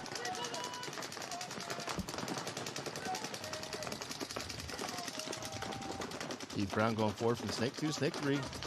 He's got 2 in front of him, and snake 1 and snake corner. Well, Keith Brown gets down there, gets all the way to the 50 now. Yeah, Keith Brown able to crawl up into snake 3. Almost got shot in his foot, but was able to get in clean at the last moment. He's got Rainey behind him. Rainey going back and forth now, going to establish a lane. Down that sideline, shooting over the head. Keith Brown, make his life a little bit easier in there. Have that back player behind you. Level has a back player, though, in the Landry Logistics bunker. Well, and the snake corner guy is so important for the snake guy because, as we know, the snake is a different bunker than a lot of bunkers, right? You're down on your belly a lot of time, so you lose your vision. You can't really see what's going on in the middle of the field. You can't really see what's going on the drill side without taking a big risk and looking. But if the guy behind you can feed you, not just talk, but feed you the key information, like Rainey can, obviously, with his intelligence, it's a night and day difference between just having somebody behind you shooting his gun. Concession here. I think that was a good concession. For Level, 5 on 3, down on points. 4 minutes left. Damage has all the positions. They're not going anywhere. You know they're going to win. And it's one of those situations where if you're the coach, they kind of forced your hand here. Yeah. You know, going, you're down some bodies, but, you know, Coach Tyler Doviak was sitting in there probably thinking, hey, show me something. Try to make something happen. Yeah, you know, you're gonna force me to concede this anyway. Yeah, he's looking for one heel to come up off the ground. Like, oh, maybe he's going to go. Maybe he's going to go. Yeah. No, he just had a cramp. Yeah, so even though it was still 3 bodies left alive for Level, they were in some tough spots because Damage had full control. Dire Straits. I love that band. Great band. So that's the rookie, Rolfson. There's Coach Doviak. I think Houston Heat expected to be 4-0 right here. Let's see what they do. Oh, they go soft snake side. Send Fedorov up to the defensive position on the inside cut. Gets there alive. They lose Tyler Harmon, though. Now Fedorov's in a very tough spot because if Fedorov gets shot, okay, Mishka does, or Chad, I couldn't tell if it was Mishka or Chaz. Phil from the back center. Ooh, another penalty. Another penalty on the Bears. A sea of white jerseys walking off here. 3 at the same time. That's 4 now. And shoot themselves in the foot. Yeah, Ronnie Dizon had made it up to the 50. Ronnie then now pushing the issue, looks like getting those last couple kills. Another real solid point for Houston Heat here to go up by 1. And again, getting a little bit of a gift of a penalty. So Brooklyn Bears got to play a little tighter out there, a little cleaner. something's going on here with the head ref and Ronnie Dizon's being called over. So make sure they're not grabbing his gun or anything. Talking to Jason. Bonus ball situation, maybe? He said he walked 3 dudes off the field. Everyone knows Ronnie's a little bit of a bully out there, right? Ronnie, just back it up a little bit, okay, guy? Right, okay? Ray. You got to let the kid eat. Hey, when a pit bull's a pit bull, right? Yeah. Pit bull's Sees that blood in the water. Ronnie's like one of the last guys I would have. Yeah, Ronnie's. I mean, he's a fierce competitor, Yeah, but he's a really sure. nice guy. Yeah. I did not think that they would be giving him the early warning. I was afraid they were going to say his gun was too fast or something because they had that. That's what I. Yeah, they had that taste to it, and they're like bonus ball. I'm like, oh, he's fine. Just gave him a warning. Damage with the big dig. Took a little flinch out there. I think that was Jared Lackey. Jared looks inside. Looks contained the center of the field. Now looks outside to go forward. 3 minutes left to go, up by 3, right? This would be a good time for Joey DeBlue to get people some spins. For sure. You know, because Lackey's real solid. He's helped him in the past year and a half. So and rest some of your keep guys him too, fresh. right? Yeah, absolutely. Keep Keith's legs fresh and make sure that you get some guys some reps. I like the proactive look from the player for level in the Goose Island bunker. Over the top, snake side, D side. Really trying to find a place to get a kill because he understands that he's down on time and down on the scoreboard. Damage is doing that dirty South paintball. Everybody's on their knees. Everybody's crossed up. Everyone's not looking to go anywhere. They're just looking to shoot level coming into their side of the field. Ooh, so level trying to push the issue in the middle. Looking like body coming off, 2 bodies coming off with Rainey and Jason here for damage. So 3-on-4 advantage here for level. Level has a chance. Down by 3, 3 minutes on the clock here. We're looking over the shoulder. That Lando Logistics bunker in the back corner with, is this Rolfson again? No, it's Schonauer. Schonauer in front of him. Whipping those legs in there, trying to get away from him. Stay alive. Yeah, 2 on this side for level, and level needs to understand that and press the advantage. The back guy just needs to pound on Jared, sorry, and allow Danny to go up trade out with Jared, and then the corner guy fills in and wins that point. Now Pleedy going to get to the 50-yard line. He had a really good point over there for level in the first match. Ooh, the ref is running in to give Pleedy a check. Looks like he's clean. He's good to go. Danny now past the 50. Oh, might have got clipped in his leg. No, looks like he's clean. They need Pleedy and Danny, one of those 2 guys, to clock in here and get a kill. Damage with a pretty sizable lead given the time, so they're just in this bend don't break moment, but they're so good at this, Rich, right? This is damage paintball. This is where they want to be. Yeah, go up by 3, and then let's, we're early on in the tournament. How defensive can we play, Wednesday at 2:01 when I saw this map, I looked at it, and Damage was one of the teams I was really concerned about playing because I think they're going to understand this field, and I think it plays to their strengths really well. They get a kill there. Yeah, Danny was trying to get creative, trying to probe, and just couldn't get through the line. Yep, but I'd rather have him probe by going forward and trading out with the guy in front of him than getting inside and trying to be creative. 3-on-3 now. Slight advantage for level, having 2 players in the attack position on D side. I think that's, I'm not sure if that's Scotty Graham in the corner or not, but he definitely needs to attack on the snake side. Yeah, Pleedy also trying to play offense over there, ends up getting taken out from that 50, trying to wrap around. Yeah, 3-on-2 advantage for Damage now as they release and attack. Trade out, 2-on-1 advantage now for Damage. Don't run backwards, you're down by points. Well, we saw that engagement. I think that was Smith, Agent Smith over there playing the D side for Tampa Bay. Traded out down to a minute, 2-on-1 situation here currently, and level's kind of out of points to concede. Well, and as a coach, you would like to see your player just at least understand where he's at in the match, right? Hey, we're down by some points, right? There's only 2 of those guys. Your stats don't get much better than 2-on-1. 1-on-1's the only other better thing you can complain for. And guy going forward and trying to win instead of hiding in the back. Well, yet again, Tampa Bay playing like Tampa Bay Damage, and just it's so hard. If you let Tampa Bay get a lead, good luck. And to be fair, they've been doing it so long that Matt and I used to have to deal with these guys locking up on us and not being able to dig them out. True. They've been good at it for a long time, so great job. Lackey getting a spin, doing his work over there. Jacob Edwards just continues to be an all-star. So few mistakes. Won that 1-on-2 earlier, and it looks like Tampa Bay is going to be content to just let this be a 4-point win here. Not trying to run the score up too much. That's a good win for Tampa Bay here, taking the 4 point, a little +4 heading on. Hard to complain about that. So mission successful here in game number 1 for Tampa Bay Damage. Columbus Level going 0-2 on the day. A few signs of life out of them. They didn't get blown out. Yeah, they had 2 or 3 points that they should have won. They just lost, right? Not that Damage beat them, but they beat themselves. So Level going to have some work to do tomorrow.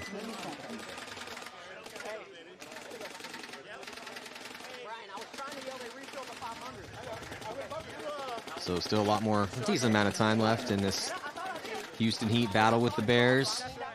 The Bears. Houston Heat taking full advantage of a couple penalties on the Bears to take a lead. The Bears might want to tighten that up a little bit. If you get 2 penalties in a row, apparently the speech after the first penalty wasn't good enough. Bears going with the 2-1-2. Houston Heat on the blue side, Bears on the red side. And on the breakout, both corners for the Bears. Yeah, Bears risking it out wide and making it clean and shooting Sam Monville on a delay. Houston Heat pushing up on the D side, getting all the way to D4. Running ref, going to check out Sester in the back center. He better not have another penalty. For the Bears, and he's clean. 4-on-5 advantage here for the Bears. Houston Heat are up on the D side a little bit farther than the Bears. Bears lose their first attacker here, snake side. And there's still 8 minutes and 20 seconds left in this one, Rich. Yeah. It's a long time. Gonna be in full Xball mode, 2 minutes in between points, and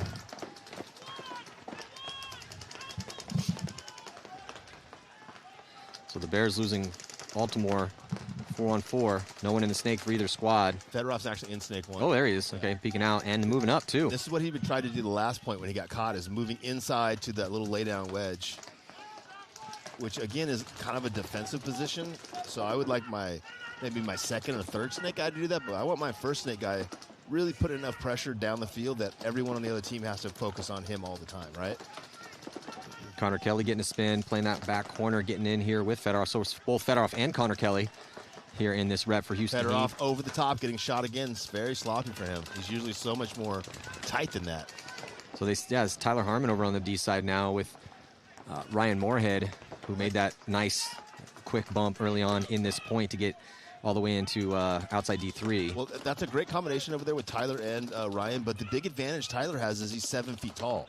And when you're that tall in that tower shooting across down into the snake, it's a big advantage. And obviously he's not 7 feet tall, but in paintball feet, he actually is 7 feet tall. Yeah, so Connor Kelly was on an island here until a nice couple moves. Great move by Tyler. Again, just like we talked about with damage, right? Understanding where they're at, what they're supposed, not just locked into, hey, I'm supposed to do this, right? Like, I have to read and react and change the way I'm playing based on where we're at in the match. Here goes the big move for both teams over on that D side. Ooh, free kill for Connor Kelly as the Bears moving up into that brick, but then Ryan Moorhead sees that kill and tries to react to that, but he gets shot. But then as that happens, the Bears are going to be loose, so it's a little bit of a bloodbath here. 2-on-2, Matt. Yeah, both bodies for Heat over here. Snake side with Connor Kelly, snake 2, Tyler Harmon back bunker. Oh, the snake guy just... Yeah, Connor Kelly ate up Sester. Yeah, Sester just forced it. So it's just GJ Sakaguchi. He's going to make a move all the way to the 50-yard line. So if Tyler can just contain GJ, that should allow Connor Kelly to get safely as long as he just hits the deck and crawls all the way up. But with all those bodies that have come off so quickly, probably no one really knows exactly what the count is right now. Connor's trying to play it smart. GJ comes back to check Connor, but then he's going to go forward. Ooh, and shot out. So so GJ got the shot in on Tyler Harmon. So it's a one-on-one. Whoever's going to go for the buzzer first is going to get it. Yeah, I was going to say they're kind of mirrored up as far as distance to the buzzer. And Connor's going to commit. Connor on the run as GJ's going to commit as well, too. So Connor Kelly with the full commitment and beats GJ Sakaguchi to the buzzer as long as he's clean. Good, Matty. What's up? Connor Kelly's playing pretty good. He Connor won that Kelly point is for him. playing. That's 2 real solid points here for Connor Kelly. 2-point lead right now for Houston Heat. Still a decent amount of time left. And let's check in again with Lauren Kelly. Thanks, Damage playing well in their first match, the reigning champs here this weekend in Chicago. They said if they play up to their full potential, nobody's going to beat them. They're going to get another win. Now, what does it mean to play up to their full potential? It's a couple things. There's individual accountability for everybody on the field to be communicating, to stick to those fundamentals, to play at the top level of their paintball IQ, and then they got to work together. First, it's that individual aspect to really play your game to your own top potential and then work together to put the plays together on the field. Well, they've been doing a lot right the past couple seasons with 2 wins in 2 years. You know, it's still I mean, even with Damage winning the last one, it's still kind of the league versus San Diego Dynasty, with Dynasty 2 wins and a third place. That's the way I look at it. So, I mean, yeah, Dynasty's won over half of the tournaments that all the big, huge NXL tournaments that we've had in the past 2.5 years. That's insane. But, as it stands, it's what have you done for me lately? And lately, it was that last event, it was Tampa Bay Damage. And I definitely do agree that when they're on, they're incredibly tough to beat. We just saw a little glimpse of that here, right? So they go up a couple points, switched to a little bit of defense, making some moves when they needed to, and ended up getting a win against a level squad that was really looking really looking to try to get something done, considering that they lost the first game against the Hurricanes. Yep, and had a slight advantage because they already played the field once. Man, Jacob Edwards playing really good here on day one so far. This, again, just Damage's first match. They have AC Diesel, though, coming up at noon. So that's going to be the first real big test for those two squads. And Diesel looked like they were struggling a little bit earlier. Yeah, Diesel, if you just are tuning in, barely won against the Saints. It was a win, but it was a 1-point win. Connor got the spin again with Tyler this way. Ooh, big bite for Ronnie. Going all the way to D2 off the break. Connor Kelly shot off the break, though, so 5-on-4 situation in favor of the Bears. They take a little ground D side, matching that move from D-Zone with Frank. And getting into the snake with Gonzalez. And now getting outside wide behind him, so nice secondary fills, outside wide, snake side for the Brooklyn Bears. The referee comes in, checks the Bears player, but he is clean, so 5 alive for the Bears here, Matty. 1 body advantage. Looks like Chad might be struggling a little with paint, cleaning that barrel out. Quite a few teams, maybe because it's a little bit colder than it usually is, have been struggling with paint. Looks like Ronnie on the release over there gets caught. Yeah, it's a good crossfield kill from Gonzalez. He had that zone locked and was putting paint through the air when Dizon just basically ran through that line of paint. Sam gets caught going out as well. So 2-on-5 advantage now. Under 5 minutes to go. For the Bears. Bears looking good in this point as they move out into D3, outside wide. And good communication for him, Rich. Yeah, and this field is one of those fields, Matty, that if you're in the pocket, right, you have to be fighting out of the pocket. You just can't sit in the pocket and try to zone this field up, because once they get outside of you, you're just waiting to die. And the teams that understand that, you'll see them struggling and dying trying to get out of the pocket rather than just sit there and let the other team seal their fate up. Tyler Harmon's working as hard as he can to stay alive as long as he can to burn off as much pain as possible. But it is a 3-on-1 here, a 4-on-1, sorry. And as they release to go get him. So is that Scotty Graham with some style points on a little sliding bunker move? Yep. Well, signs of life from the Bears. Few mistakes from Houston Heat. Going to make this a close one as we're heading into the last 4 minutes of this match. Yep. We'll be in full X-ball, 2 minutes in between points. And again, second game for the Bears. Looking, they're a little hit or miss right now, right? So they lose a 1-point game against Infamous. Penalties not have killed, yes, for sure. But so in that first match, they go up 2, get a little bit of a lead. Then they let Infamous score 4 unanswered. And then they ended up putting 1 on. So it did look close, but Infamous had a big chunk of that game where they were kind of controlling, doing whatever they wanted to do, dictating the pace and the tempo of the match. But yeah, so we'll see. I mean, he just kind of ran through a couple zones in that one. Shot Connor Kelly off the break, looked like, and then Ronnie, I don't dislike that move. Gonzalez had just got to that portion of the snake and was able to rip that lane. Ronnie ran right into that stream of paint. It just really illustrates, no matter how good a team you are, if you don't win the snake battle, right, you're jeopardizing losing a point, right? Unless somebody's a hero. You're going to steal some on the D side, right, occasionally. But in order to do that, you probably have to at least have one guy alive on the snake side, right? Like, he doesn't have to be killing anybody, but if you don't have snake corner or the snake, they're going to come down to your side of the field, and it's going to be really hard. Let's check in again with Lauren. Thanks. A lot of Heat bodies coming off the field, aggravated after that last point, saying that they're all just breaking paint. Mishka, Fedorov, and Ryan Moorhead were in the pit getting ready for this next point, so we'll see if they can get some production going for their team. Now they want good paint. Yeah, so looks like Monvo going to get another spin. Moorhead out there, Mishka, Fedorov, and Tyler will be the line. Looks like same line here for the Bears. The Bears. About time for Frank to make a big move over on that D side, don't you think? He's due. He is We've seen a couple of them already out of here today. And it's only Sam back center that's stopping him. So if he can put any pressure, or anybody can put pressure on Sam, kick him off that notch, then he can get outside of him.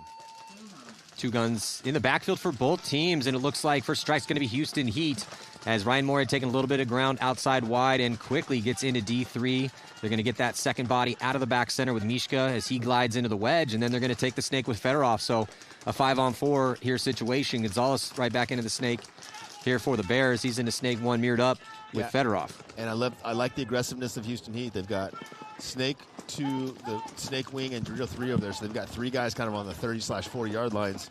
That's going to put a lot of pressure on the Bears. Bears pushing up to the deal side now, Matt, getting to D3, matching Houston Heat's progression over there. 3:30 to go. Still a 1-point lead for Houston Heat to protect. They're in great spots right now. Moorhead now all the way up into D4, and he's going to get some help with his longtime teammate Sam Monville gliding out of that back center and getting to the tower.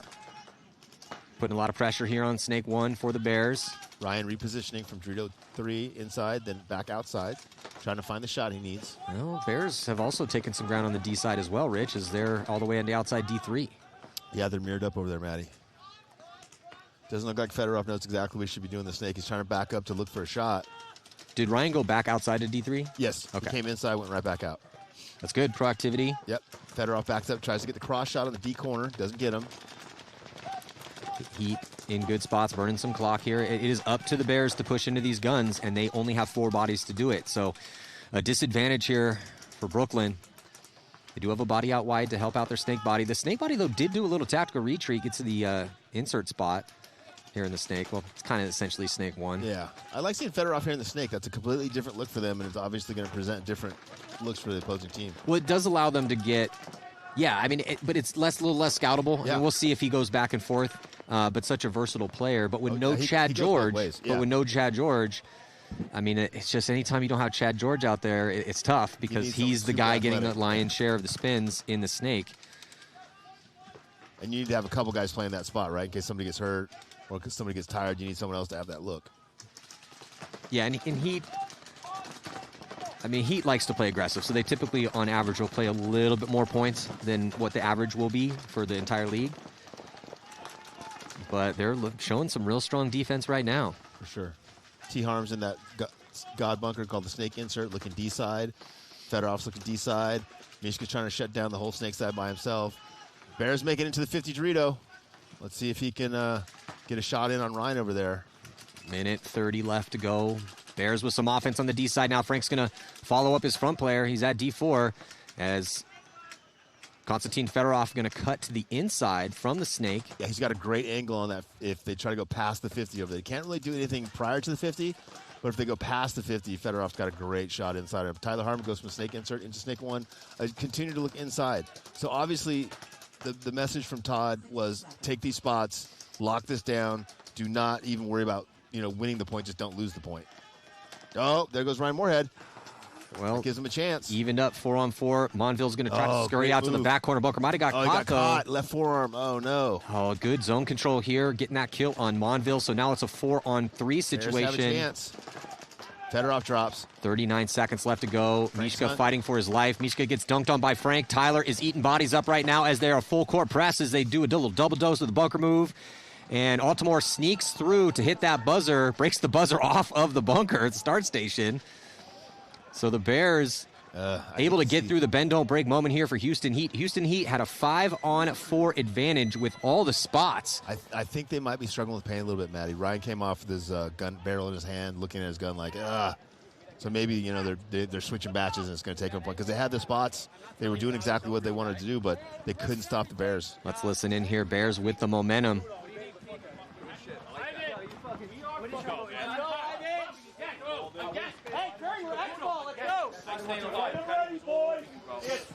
That he was wanting you. We went to the money to try to get you. Get him paid. Pat, how much time? You can't have that. Not mine. Yo, let's get this fucking dub right now. Parental advisory every time we cut to the pits, as always. Yeah, kick your parents out of the room. Bears. Yeah, that's ideal. Not a lot of time on the clock. You're down a body, still finding a way to thread up the field, and then dropping the hammer on Tyler. So he's going to have some cleanup to do and it's kind of here in these 2 minutes. Too, right? Like, so if a better team has all the spots but decide to play those spots defensively, and a lower ranked team can beat them in that really crucial point in the game, it kind of makes it look like you might have to play a little offense. You know, if you want, even if you want to slow play, you slow play the offense. Yeah, we saw Damage do it, right? And it's it hasn't worked every single time for teams that have gone to defense. But that's always one of the questions. I mean, the way that these fields work, yeah, you get a weekend on it, but the play does still continue to develop. We have the best teams in the world playing the NXL division here, and little things are going to get figured out. But one of the big questions with how big these back bunkers are, but how powerful the snake is can you play legit defense on this field if you go up 2-3 points? Timeout being called. Going to throw another minute here on the break clock. So a minute and 15 seconds before we start this up. Did you see how much time was left? It can't be much. I'm afraid I did not. I think we're probably going to see our first overtime point. Overtime. And you hear about the new one, right? They're going right to seven one-on-ones. Just Oof. Yeah. Don't tease me like that, Rich. That would be sweet. They've got a field set up right next to us. It's the Hormesis Joust Field. And they immediately go to that field and start doing their 7-7, you know. And it's like, it's a big strategy. Do you put your heavy hitters first? Do you put your heavy hitters last? Well, let's we have a little bit of time here. Let's check in again with Lauren. Thanks. With 28 seconds left on this clock, Houston Heat does not want to go into overtime against the Brooklyn Bears. Tyler Harmon said they're putting together a 23-second point to try to go out there and take this win in the last 20 seconds that they've got. Well, let's see whether they can execute a 23-second point. There it is, 23 seconds left. Well, Houston Heat, notorious throughout their careers of being able to, and, you know, I'm expecting to see Chad Boucher take the field, Mr. 7-second point himself. He's not in. I saw him. How do you not have Mr. 7 seconds in there? Okay, they're not. So they're, but still, tons of wheels on Houston Heat. It's a very fast team. Can I call a timeout for Houston Heat right now and make a change of players? I want Chad in there. Yeah. Well, I mean, they don't have. No one is slow on that team. Oh, look at this. Moorhead hits the deck, and then he's gonna get chopped up though. But Konstantin Fedorov blazing through here. Tyler Harmon on the staggered attack, and no one has put a gun on Konstantin Fedorov. He goes all the way through. It does look like they are going to get it here, and there's still 14 seconds left. So Houston Heat does it yet again. Is Tyler clean? He is. Thumbs up. So beautiful job, Konstantin Fedorov and Tyler Harmon. Konstantin Fedorov, the first to go, drawing the guns. Run and gun. It didn't even look like they shot him until he almost got all the way to the start station himself, and Tyler, untouched, hits that buzzer to take potentially the winning, or put potentially the winning point on the board, but still 14 seconds left. So now the Bears are going to have a chance look for the Bears to answer. Much better than their first match, right? Yeah. That was an improvement from the first match. I mean, look, the only way Houston Heat has been getting knocked out of tournaments is by 1 point on Sunday, typically by the team that wins the tournament. So, yeah, even if you lose to Heat, but it's only by 1. Now, Houston Heat has dropped some games in the prelims this year, but typically not. And yeah, this is not really a surprise that Houston Heat was able to pull off a 9-second point, 10, 11 second points. I didn't see exactly.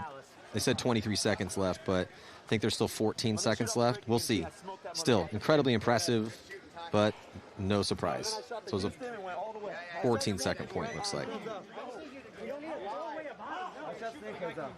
Arguing a little bit over what they want to do there.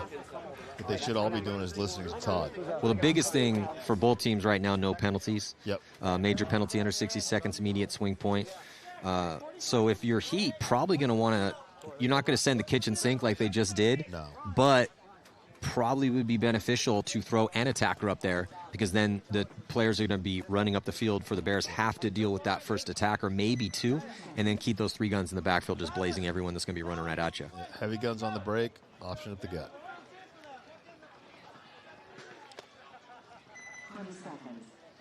So, yeah, 20 seconds to go. I really like that fast play that Houston Heat just ran. Definitely the Bears had their lanes crossed up, it looks, or not crossed up, but they didn't have their lanes dialed. Messed up. Yeah, they messed up because, I mean, they let Fedorov basically run coast to coast untouched the whole way. Now, I mean, Fedorov was blasting people, so. Yeah. As Dan Lee likes to say, he ran unmolested up the center of the field. Well, they send Connor Kelly essentially to the snake off the break, and he gets shot, and then here comes Gonzalez blazing up the field, and he gets blasted, and they're going to have to launch. The cardinal sin of paintball is to be alive in your bunker when time expires down by 1. 100%. So Houston Heat holds on to take the victory here. What a great game, though, against the Brooklyn Bears. Thank you. Brooklyn Bears 0-2 on the day. That was Heat's first one. They're going to have aftermath in the Damage and AC Diesel set. That's our noon set. But coming up next, Hurricanes with a victory against Level. Saints had a close game, only a 1-point loss against Diesel, so it's going to be Hurricanes and Saints next. And then Infamous sitting at 0-1, taking on Legion, who's also at 1-0. Sorry, Infamous 1-0 as well, too, undefeated thus far. Here, 2023 NXL Winnie City Major. I'm Manny Marshall here on Go Sports. We'll be back.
Hey, we just need one. Let's go.